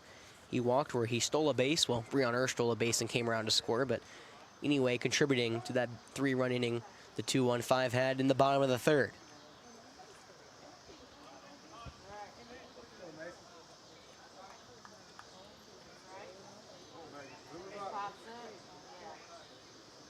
Erskine sign elates, long pause. 2-0 from Hoffman. Change up outside, called, strike one. That was a little, let's just say, farther away than McCutcheon's pitch that was called a ball. And around the same latitude. I don't try to play partial too much, like, try to give the umpire some slack, is what I'm saying, but that one's weird. 2-1 is popped into the air and slicing to the right side out of play. It'll be 2-2. Yeah, I try not to be too mean to the umpire here. I know we are a Flora broadcast, or a 2-1-5 broadcast in the summer, but... Yeah, I mean, they're part of the show. Yeah. Well, you get the idea. Not supposed to be like that. Well, you know, the broadcasters, you know, Achilles heel, you're not supposed to really talk about the umpires or referees in any sense, but... I don't know what you're talking about. I talk about them all the time. 2-2. Change up inside, ball 3, count runs full. There's a reason, Jeff, you're a streamer, I'm a broadcaster. That's right. I don't think you claim to be a broadcaster. When I talked to the former AD, Mr. Moore, he said, Jeff's not known as Jeff's not much of a talker on air. He knows that. Yeah. I mean, I don't like to talk about the game or anything. Payoff, fastball wide, ball 4, up around the eyes of O'Kane. Another walk for him, puts runners at first and second now with one out. Yes, you do like to talk about the game, but you know what I mean. You're not. No. I I mean, I tend to just talk about whatever. I don't think you consider yourself a commentator. You're more of just like a streamer who has fun. Yeah. Well, Breon Earl, courtesy running for the catcher, O'Kane. Of course, the speedy outfielder for the 2-1-5 steps over at first. Is now Evan Smith with a chance to really open this game up. You get one of the outfield, and Earl will almost always come around third. Runners at first and second, one away, bottom 4. Southpaw v. righty. The first pitch from the southpaw is poked out to right field. Dyer's got a read. He levels it up and makes the play for out number 2. Smith tried to put one off the end of the bat and just couldn't find any grass in the outfield. So now there's 2 away for the top of the order. It's Jack Chetwood. Top of the order, shortstop. Chetwood 1 for 1, a double and a walk so far this evening against Hoffman. We'll see how the southpaw on the hill can try to see if he can figure out the shortstop, but many people haven't figured Chetwood out, boasting an over 350 average this summer. It's only been increased now. Lefty v. righty at first pitch. Breaking ball upstairs around the letters for ball 1. After Chetwood, it doesn't get any easier. Zach Sneed awaits on deck. It was 0 for 2 tonight, but it's only a matter of time before he gets going. Hoffman kicks and deals the 1-0. That fastball's belted into center field, but right at Bryce Gillette. He barely moves back to make the one-handed grab to retire the side. Well, that's maybe the second best ball Chetwood's hit tonight after the one he smoked into left. Unfortunately, Bryce Gillette played him exactly where he needed to, and that will retire the side. The 2-1-5 leave 2 on, but we'll move to the back half of this game up 3-0 right here when we come back.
Welcome back here to Falcon Field. Jeff's giving me some grief after I talk fast, but we move into the 5th after I said Amon-Ra. He's like, Amon-Ra. I'm like, close, same thing.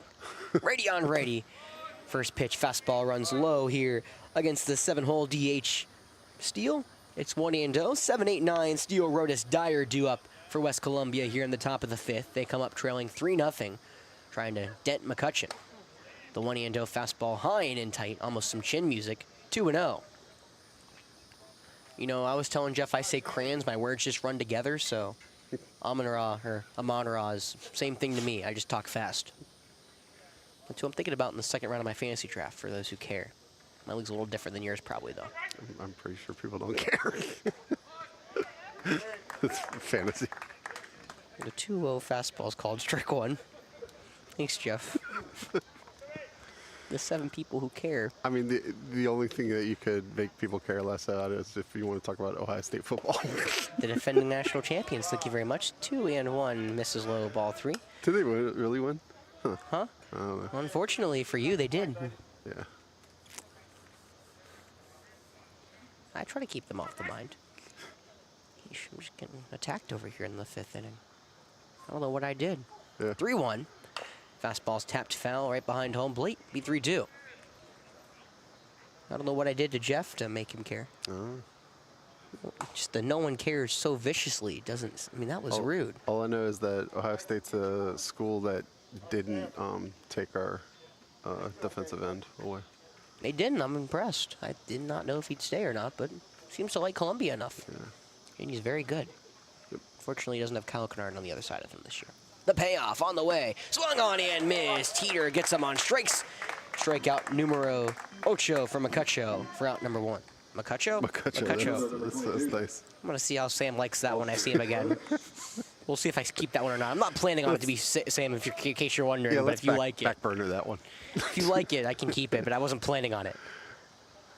Well, either way, out number 1 here in the 5th is out a swinging strike 3 on Steele, and now Austin Rodas comes up for the 2nd time, right on right. First pitch splitter called, strike 1 right down Broadway. Well, Rodas flew out to the center fielder. Alvin Murray his first go around. The Bearcat falls behind 0-1 as McCutcheon fires. The curveball is on the ground to the left side, out of the reach of the feet over the third base bag. Rodas got some speed. He makes the hard turnaround first. He'll head for second. The throw in from Hernandez on a line, but just not in time. If Hernandez would have gotten to that ball maybe a second earlier, it would have been a tag from Wenske. Instead, it's a 1-out double for Rodas down the third base line. I think that was the splitter McCutcheon threw that got chopped over the third base bag. Only the 3rd hit McCutcheon has allowed so far in his first now. What is this? If I can do quick mental math, 17 batters. It's now Cooper Dyer up as the 18th batter of the evening for West Columbia. Righty on right, runner at second. West Columbia, though, has stranded the couple on the base pass. That was true last inning for Bryce Gillette, who never got past first. In the 3rd. Hunter Epps got all the way to 3rd last inning, but he got held there. And then Hunter Epps got to 2nd back in the 1st, where he got held there. Okay, West Columbia needs to cash in if they want to get back into this game. They trail 3-0. First pitch to 9-hole. A bluff bunt attempt is foul, tipped into the glove for strike 1. I think he did try to put it down, but Dyer just got above it after the curveball dipped in low. Tough to bunt a curve. I never said it was easy. I'm surprised he actually kept the attempt on. That's why I said bluffed, and I said, hold up. He didn't bluff it. He just went all the way. All right.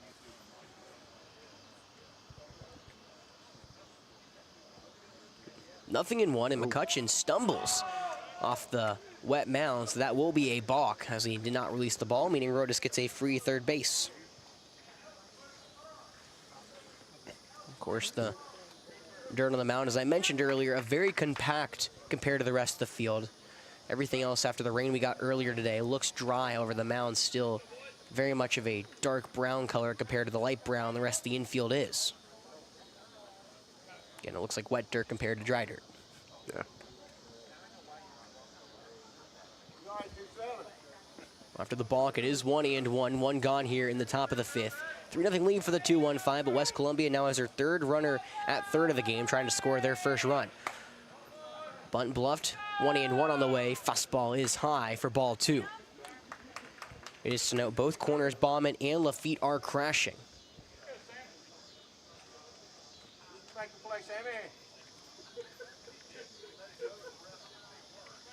Count is 2-1 on the way. The bunt is bluffed and no, foul tipped into the glove for strike 2.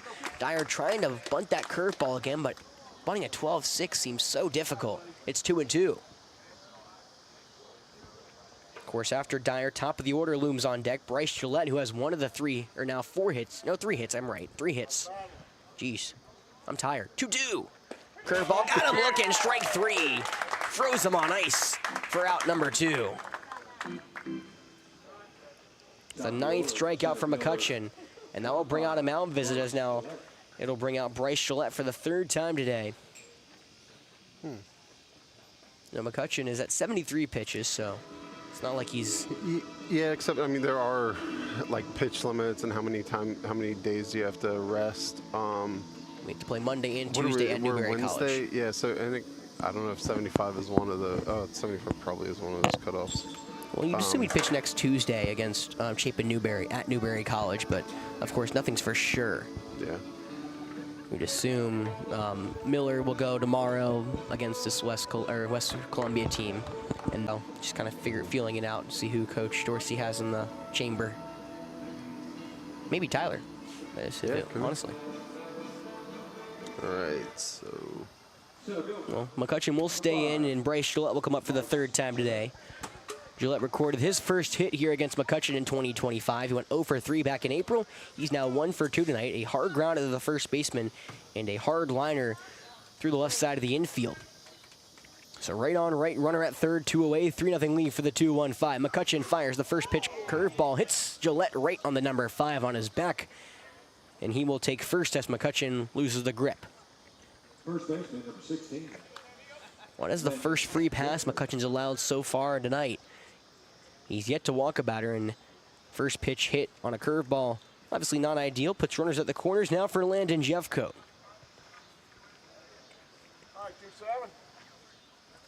Well, Jeffcoat had a hit against McCutcheon back in April. So far tonight, he's 0 for 2.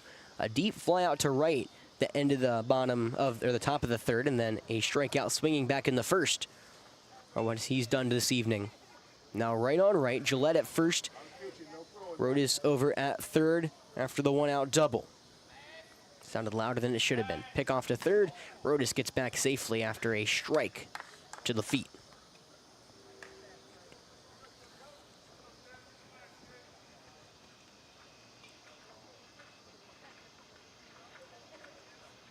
McCutcheon trying to work out of trouble again. The first pitch, that fastball, that one's belted to deep left field. Going back is Hernandez, who looks up and watches it fly. Jeffcoat had 2 homers in the spring. He grabs his first one here of the summer to tie this game at 3.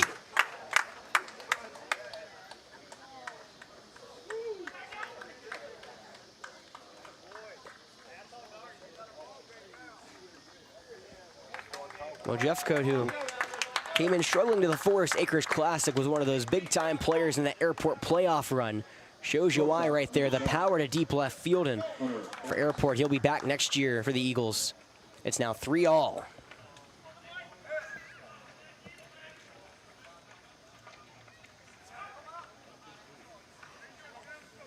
Well, just like that, we are tied 3-3, 2 away here in the top of the 5th, and Hunter Epps up, who is yet to be left off the base pass. He reached off a drop 3rd strike back in the 1st, and then he singled back in the 4th.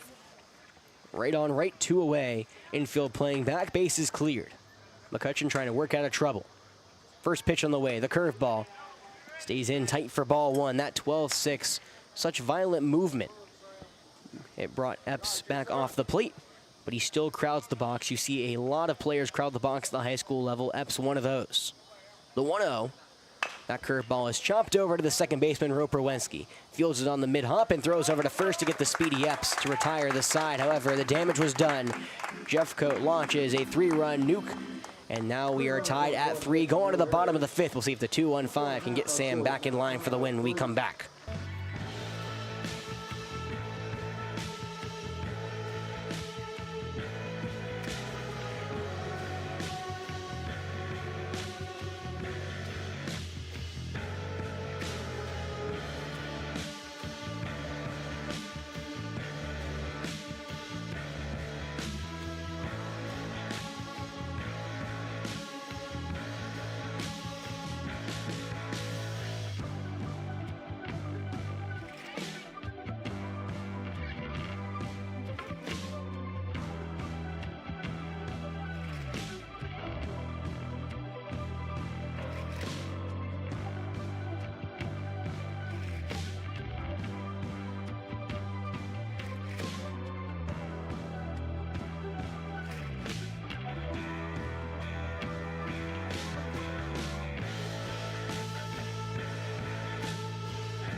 Welcome back to Falcon Field. Some defensive and pitching changes for West Columbia as Hunter Epps will come in to pitch from short. The ace for the Diamond Eagles will make his debut here on Definite Fiction against AC Flora. He's never pitched against the Falcons. He'll get a lot of them here. With that movement, though, the third baseman Bullis goes to short. Rodas comes in from left to play third, and Hoffman, the pitcher, goes out to left. Righty on lefty, it'll be Zach Sneed versus Hunter Epps. The first pitch is bounced over to the first baseman, Jeff Coate. He's able to field it right around his shoulder and make the easy out number one as he steps on the bag. Well, one pitch, one out here for Hunter Epps, and Jeff and I have talked about him. Hunter Epps is such a dangerous pitcher, even though he doesn't throw the hardest you're going to see here in South Carolina. Hunter Epps for the Diamond Eagles, 88 2/3 innings pitched. If you want the fun numbers of him, the simple number is the ERA, 1.18. That's pretty good. Yes, he's very good, and of course, I believe he got the win in the championship clinching game. Well, righty on lefty, it's Alvin Murray up. First pitch to him, fastball in, tight ball one. We haven't seen Hunter that much on the mound this summer for West Columbia, now only making his third appearance, but he's now pitched 3 innings of scoreless baseball after that first out against Sneed. The 1-0 to the southpaw Murray is swung through and missed, a changeup. It's 1-1. Of course, his brother Cash will be the ace of Airport next season, but Hunter was the ace this season and had a very solid year for Airport, aka All-State. 1-1, fastball call, strike 2 on the outside edge.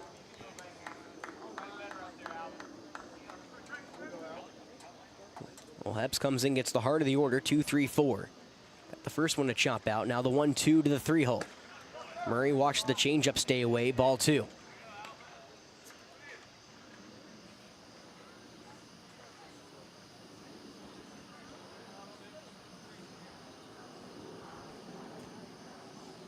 Epps winds and deals the 2-2. That sidearm is lined in the right center field. That will drop for a base hit. Murray turns on it hard, takes the hard turn around first, and he stomps a third of the way to second. Bullis tries to maybe throw back to first, but will end up eating it. A hard single for Murray. That's Murray's second hit of the evening. He's now back-to-back singles and a pop out for him, 2 for 3. And what more importantly for the 2-1-5, it put some speed on the base pass against Epps. We'll see how he works out of the stretch here against the cleanup hitter, Roper Wensky. Right on right, first pitch on the way from the sidearm is a fastball wide, ball 1. Murray, 2 stolen bags so far this summer. He stole 9 for the Cardinals of Carl Newman this past spring. The 1-0, change-up call, strike 1 on the outside edge, 1-1. We saw Hunter Epps on Definite Fiction here in Game 3 of the Forest Acres Classic against River Bluff. Pickoff back to first, not in time, as Murray slides back safely. Epps has a great pickoff move. He ultimately, I believe, got the loss in that game against River Bluff, but I believe all of his runs, if I remember correctly, were unearned in that game after a couple errors led to River Bluff taking the lead after Airport had it. Murray goes 1-1, changeup's low and away, ball 2. No throw down to second as it actually gets out of the glove of Reynolds. So now the third stolen bag of the summer for Alvin Murray puts what would be the go-ahead runner now into scoring position. Again, the 2-1-5 grabbed the lead after a big third inning. It was a 2 RBI single from Alvin Murray back in the third, and then an RBI single from Wensky. The 3-1 is on the way. Change up low in the zone, called strike 2. It'll be a full count to Wensky. Again, Murray's got speed. He'll be zooming around third if he gets a chance. The payoff on the way is muscled over to the second baseman. Murphy's got a read, and he makes the one-handed grab for out number 2. Epps, no stranger of working slow or working quickly, rather, I guess is the correct terminology to use in that sense. Gets out of what could be trouble, but he's still got some danger ahead of him as Tyler Hernandez digs in. He's through 2 Falcons. We'll see if he can get the third one as the left-handed left fielder digs in for the third time today. He's 0 for 3, grounding into a fielder's choice and striking out looking so far in his 2 plate appearances. Epps still out of the stretch, will come home. First pitch to Hernandez is a changeup, foul tipped into the glove in the inner third for strike 1.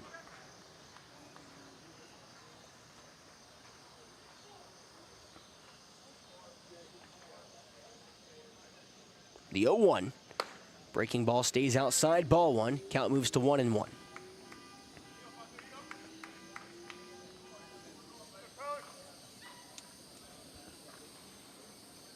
The 1-1 on the way. Fastball low and in, ball two. And talking about Airport, you know, Hunter Epps is such a big part of that team. In the Forest Acres Classic, kind of seemed like their hiccup in a way.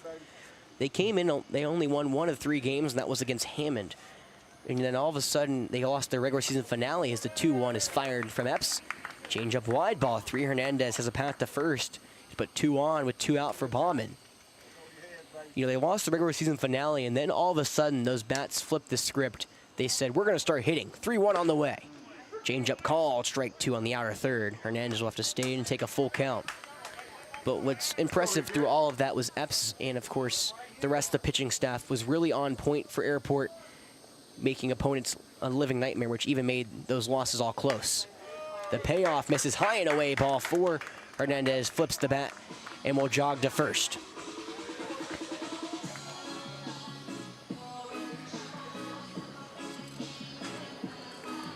Well, Epps is not a strikeout pitcher, but he needs an out here against Thatcher Baumann. 2 on, 2 away, bottom 5, 3-3 after a 3-run homer from Landon Jeffcoat tied this game in the top half of the inning. Murray on second, Hernandez on first, right on right. First pitch fastball to Baumann. It is wide in the left-handed box, 1-0.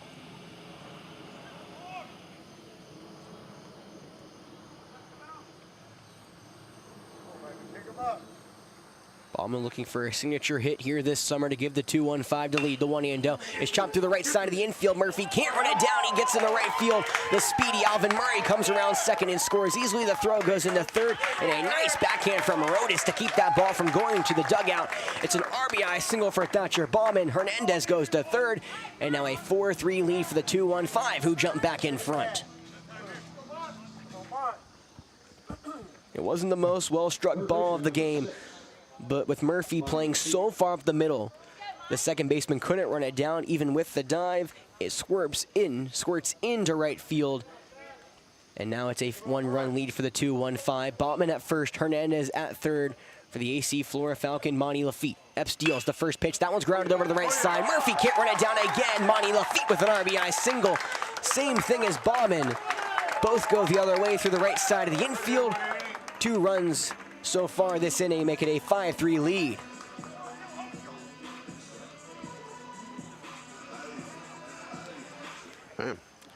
Well, right on cue, the 2-1-5 Monarchs respond to the 3-run homer from Jeffcoat.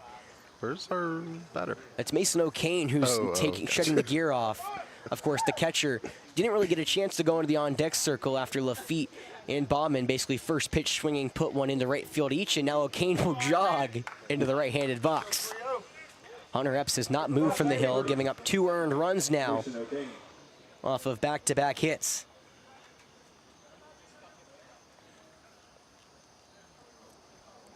Right on right, runners at first and second, 2 away here in the bottom of the 5th. 2-1-5 trying to add on to their lead. First pitch, slider called, strike 1, dips into the inner third. O'Kane stepping in, 0 for 0, 2 walks today for O'Kane. The 0-1, that breaking ball is lined over to the second baseman. Murphy backhands it, now fumbles it, has to recover. The throw to first is low and it is dug out. No, it's a hit the ground from Jeffcoat. Or no, are they gonna say?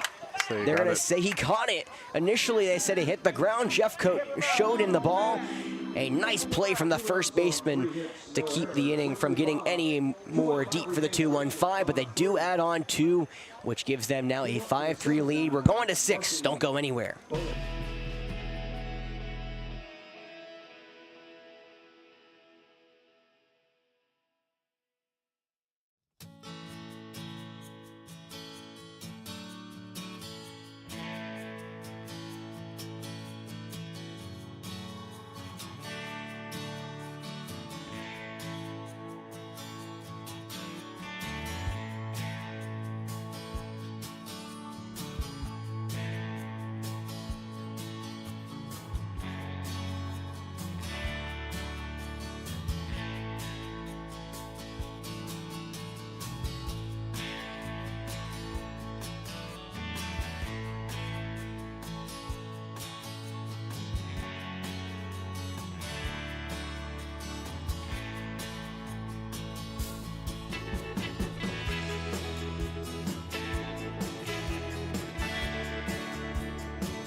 Second baseman, number Well, welcome back to Falcon Field. Coach Dorsey making the aggressive decision to stretch his starter. Sam McCutcheon, no stranger to going deep. They're going to ask him for one more, as we now see Knudsen and the closer Ryan Harrelson go to the dugout. The idea is to get through one more inning and get the closer, who has allowed 0 earned runs over 6 1/3 innings pitched, to get up. Well, it's right. Whoop. Yeah, where are we in their order? Well, we are right around the heart of it, 4, 5, 6, middle of it, I guess, rather. Murphy, Bullis, Reynolds, right on left, first pitch, breaking ball wide, ball 1. However, Murphy's has not had much success here against McCutcheon tonight. 0 for 2 with 2 punch-outs. The 1-0. 12-6 called, strike 1. Outer third of the zone, it's 1-1. This is the part of the order McCutcheon's had the most success with. They're 0 for 6 against him, and Murphy and Bullis have both been struck out twice. The 1-1. Fastball runs in tight, low, ball 2. And I guess that's why you stick with McCutcheon. That probably is the reason as well. You know, I talked about it's aggressive decision from Coach Dorsey. Of course, McCutcheon now at 80 pitches, but one he's going to stick with. The 2-1. Breaking ball swung through as it hits home plate for strike 2. McCutcheon breaking out potentially his filthiest one. That one hung up, looked like a hanger, and all of a sudden just went straight down like a rocket. 2-2, McCutcheon fires. Fastball spiked, it'll be a full count. Murphy trying to reach base for the first time. You know, you got to wonder what's going through the mind of West Columbia. They had that through-run homer to tie the game last time up, and then all of a sudden they come back to the plate, and they're trailing by 2 after back-to-back RBI singles with 2 outs for the 2-1-5. The payoff from McCutcheon. The fastball is fought off into the netting right behind home plate. It'll be a 3-2 one more time.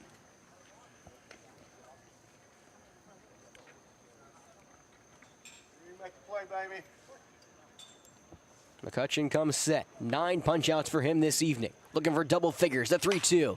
Fastball is popped into the air left side, and it will head into the forestry out of play.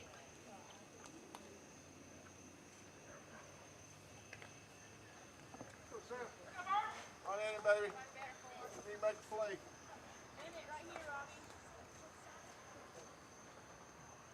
McCutcheon will sigh and come set. The payoff for the 3rd time.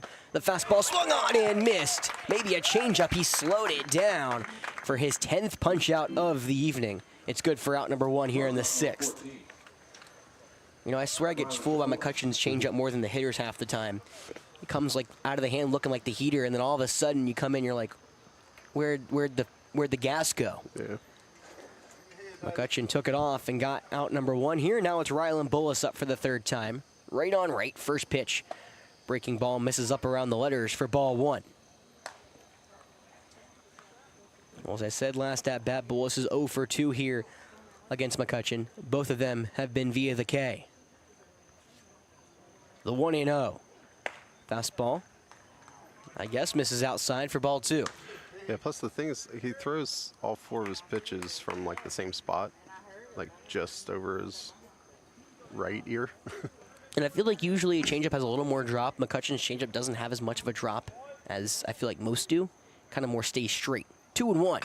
Fastball is shot foul right back into the net. It'll be 2-1. You know, I think it's more of the more of his downward. Of course, the 12-6 is the curve, but his more of his like downward fast pitch is the splitter rather than the changeup, which is usually where you go in your downward pitch. McCutcheon has 3 of them though. The 2-1. That fastball was poked out to right field. Going back is the first baseman, Bauman. The over-the-shoulder grab is made down the right field line. Bauman robbing a Bullis of a hit, maybe extra bases, as there was no chance Smith would have caught that from right. Give the first baseman all the credit. There's 2 away. It's tough because, like, I mean, you could hear it, you know, see it. Like, Bauman knows it's not going very far. Like, he should know that he would be able to get to it, but it's still really tough to turn your body that way. It would be. And now Colby Reynolds will dig in for the 3rd time. He's grounded out to the same person twice. That happens to be the 3rd baseman, Monty Lafitte. Right on right, 2 away. First pitch curveball in tight for ball 1. Well, so far, so good for Coach Dorsey's decision to stretch McCutcheon. He needs 1 more out from his starter to get it to his closer. The 1-0. Fastball is popped foul right into the netting. It'll be 1-1.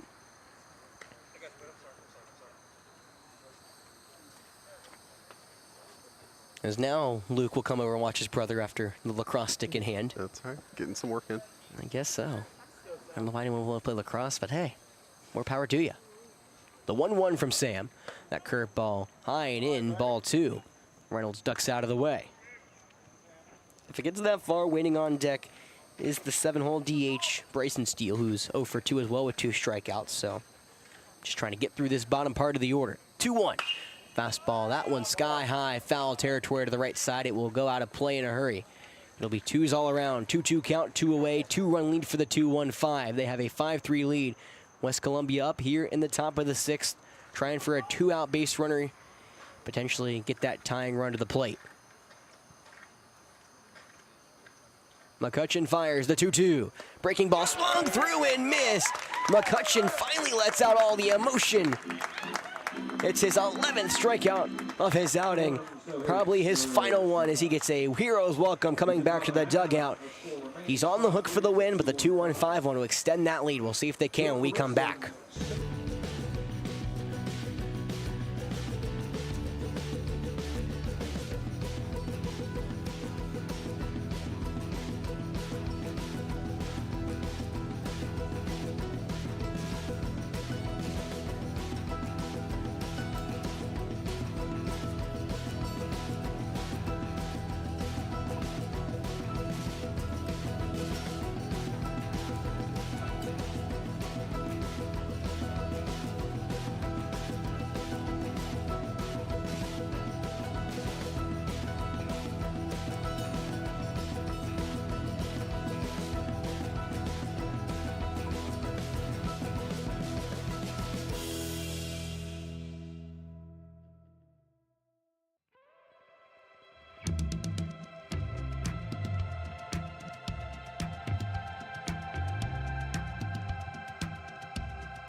Welcome back to Falcon Field. Hunter Epps gets 1 inning of work and is currently in line for the loss unless there's some late inning heroics from West Columbia. It'll be Bryce Gillette, his airport teammate, who comes up. The first pitch is off the hands in the shallow left field. Running back is Bullis, and he can't run it down.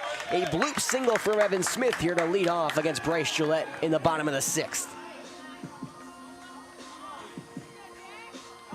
Well, an unfortunate pitch for Gillette. A fastball in tight against the right-hander. Puts that one off the hands and just out of the reach of the shortstop.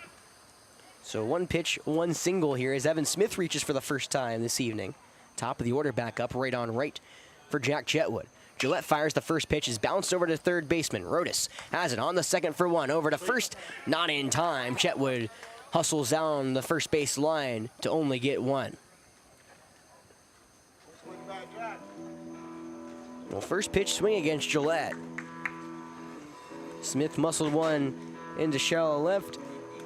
Chetwood dribbled one over to Rodas, who threw it on to Murphy for one. Murphy could not complete the turn as Chetwood has some speed. Now the left-handed Zach Sneed, who's 0 for 3 tonight, comes up. First pitch swinging is fouled straight back. It seems like they have a very big plan against Bryce Gillette, and it's swing every time. Well, as I said, Sneed 0 for 3. I can barely get words out before they go out of my, my player talking about time. He's a strikeout, pop out, and a ground out. Right on left, the 0-1. Change up wide, ball one. Finally breathe, jeez. They gotta tell my guys to stop swinging first pitch.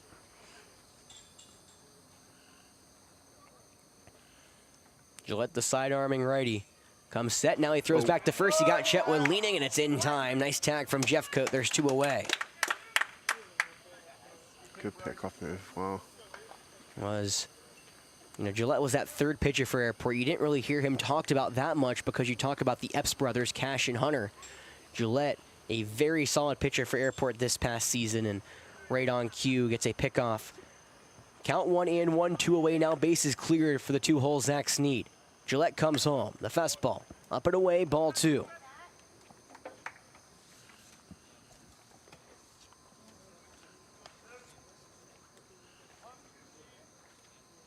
The 2-1.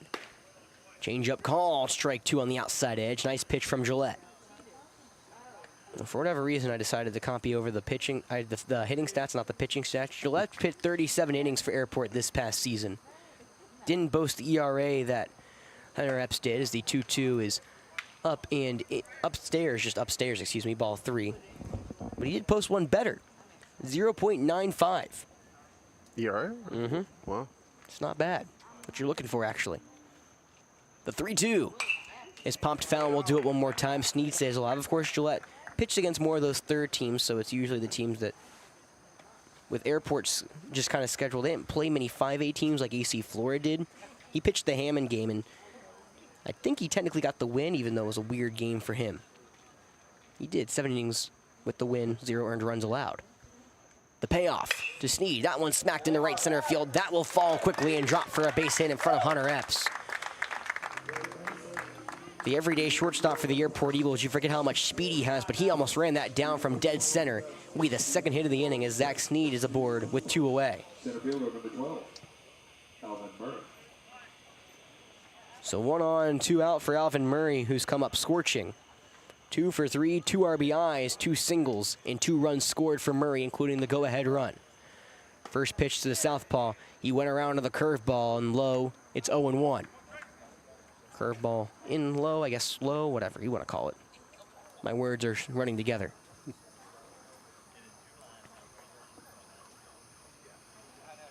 The USC Union signee comes set, the 0-1. Curveball called, strike 2. Back-to-back breaking balls. This time gets Murray looking. It's 0-2 with 2 away.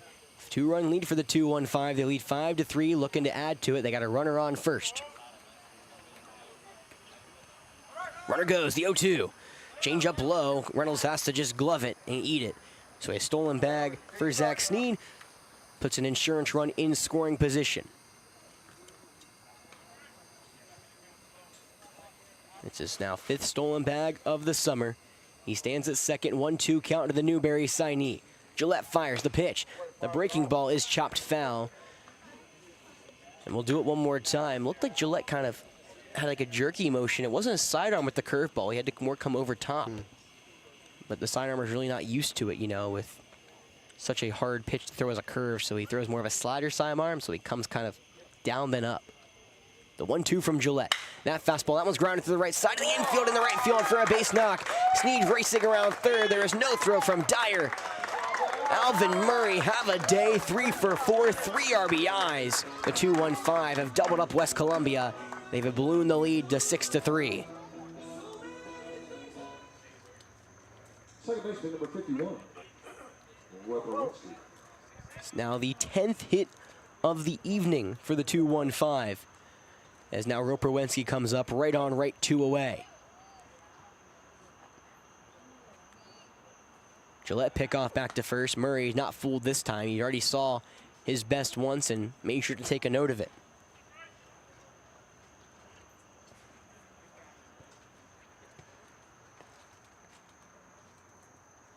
Gillette fires. The first pitch to Wensky is a fastball wide in the left-handed box, 1-0. Roper coming in 1 for 3. He has an RBI single back in the third. Also grounded out and popped out in his 2 other plate appearances. Murray's got speed at first. Infield playing back. Pickoff back to first.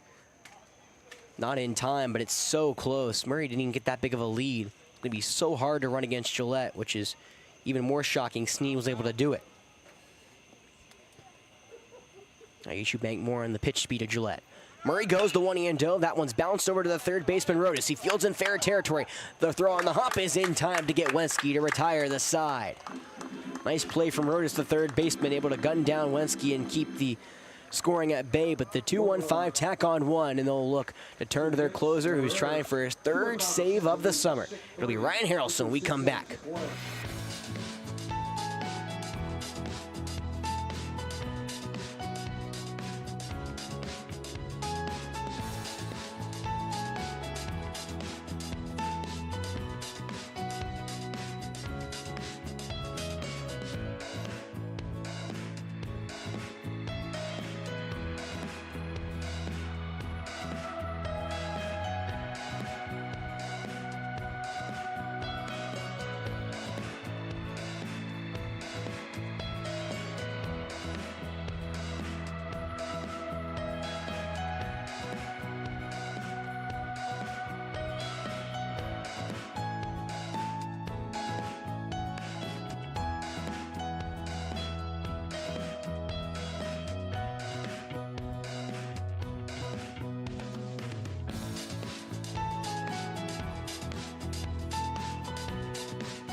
Well, it's 3 outs to do it, and the ice-cold killer comes to the bump. Ryan Harrelson, 0 earned runs, 6 1/3 innings pitched, making now his 6th appearance of the summer with 2 saves.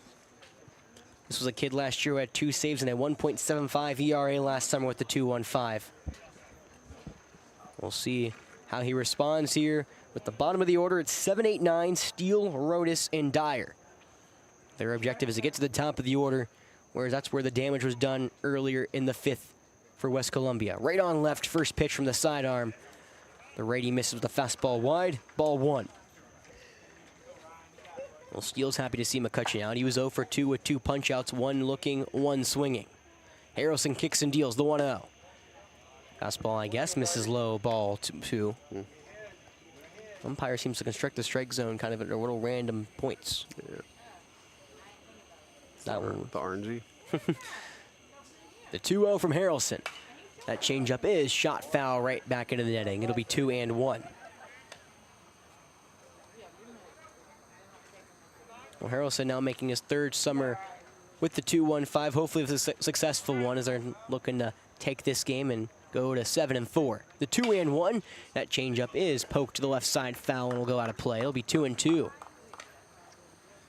2-5 trying to, again, get their 7th win of the season. West Columbia in danger of falling back to 500. They'd go 7-7 with a rubber match tomorrow at their place. The 2-2. Breaking ball stays wide.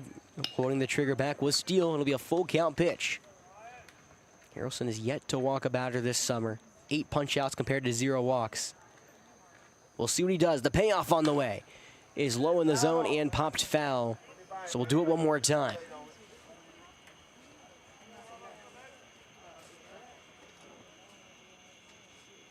West Columbia down to their final 3 outs, trailing 6-3 here in the top of the 7th. The 3-2, swung through and missed. Changeup on the outside edge. No walk for Harrelson yet. It's punch out number 1 of the night and 12 of the, I guess, kind of day for the 2-1-5. It's out number 1. McCutcheon had 11 strikeouts in his outing. His final line, he's in line for the win. 6 innings pitched, 3 earned runs off of only 4 hits, 11 strikeouts, 0 walks, and 1 hit batter. Solid. It'll be Austin Rodas who had one of those hits up. First pitch to him is a fastball that's tapped foul right behind home plate. It's 0-1. Rodas had a double when he came home to score off of the 3-run homer from Jeffcoat back in the 5th. So he's 1 for 2 with a fly to center in his other AB. The 0-1. That breaking ball is tapped foul over the netting. It'll be 0-2 quickly. Right on, right, 1 away. Harrelson all of a sudden just went into attack mode. Working out of the stretch, the right-handed side armor fires the 0-2. Changeup, got him looking, strike 3. Froze him on ice on the outside edge with the changeup, and now there's 2 away. Right fielder number 32, Cooper Dyer. Now the 10th strikeout of the summer for Harrelson. Trying to finish off the opposition, and it runs through Cooper Dyer. Dyer was 0 for 2 with a strikeout looking at a flyout against McCutcheon. Again, he's trying to see if he can be the first batter with any success against Harrelson here this evening. And get that lineup flipped over as the top of the lineup looms on deck. It's Bryce Gillette. Would love to get him up. First pitch right on right. Fastball upstairs, ball 1.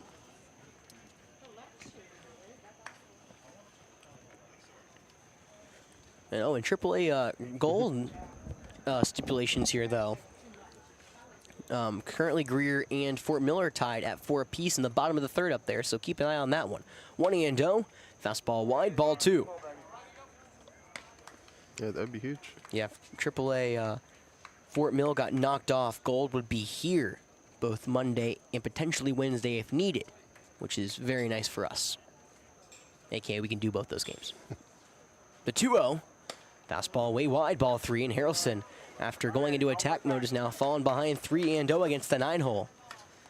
Again, Bryce Gillette, who's reached base twice here this evening, and then Landon Jeffcoat after him, who got the homer to tie the game momentarily in the 5th, are both the next batters, so you don't want to play with fire there.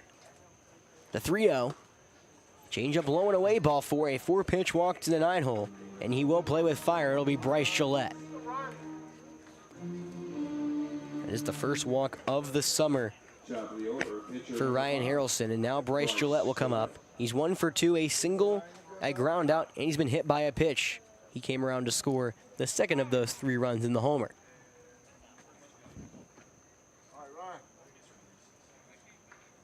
Right on right. Can't imagine Dyer trying to be aggressive here at first. First pitch.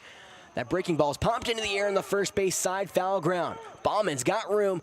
The first baseman can't make the play. It's off his glove. It'll just be a foul pop for strike 1.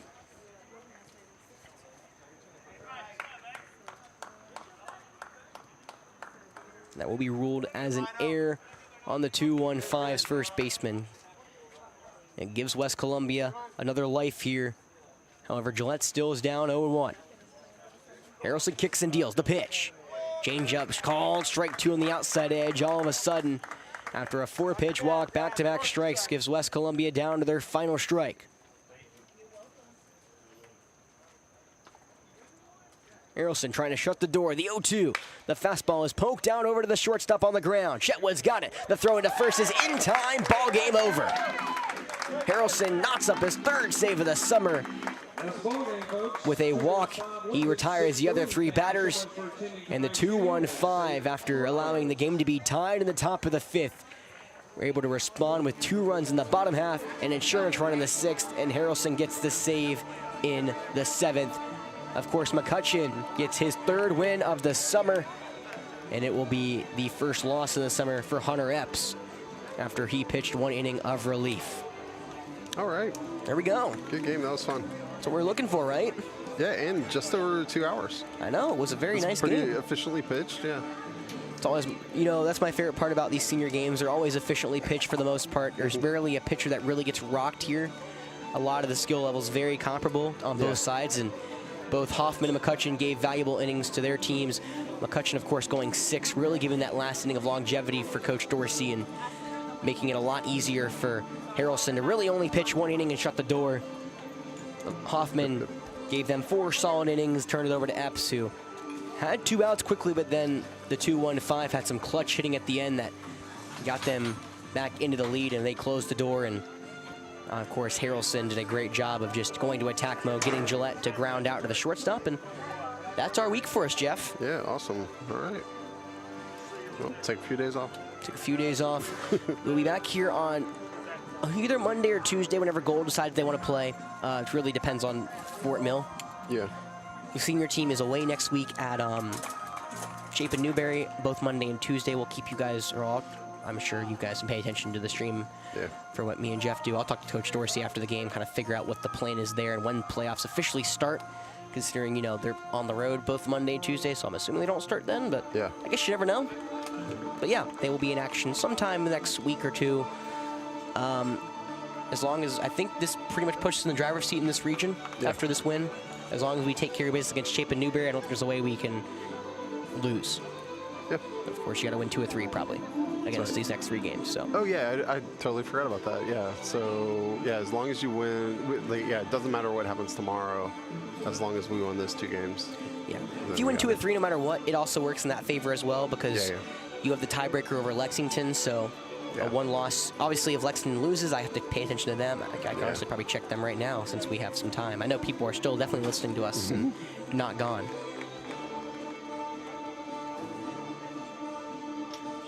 Seven. I see the AAA and the AA team. I don't see the senior team. What the heck? That's not. Oh, there it is. Post 7 American Legion. So yeah, they swept Chapin Newberry this week. They just beat Greenwood. Or last week. They beat Greenwood today. Or yesterday. They're supposed to play Greenwood tonight. I'm assuming they probably got rained out.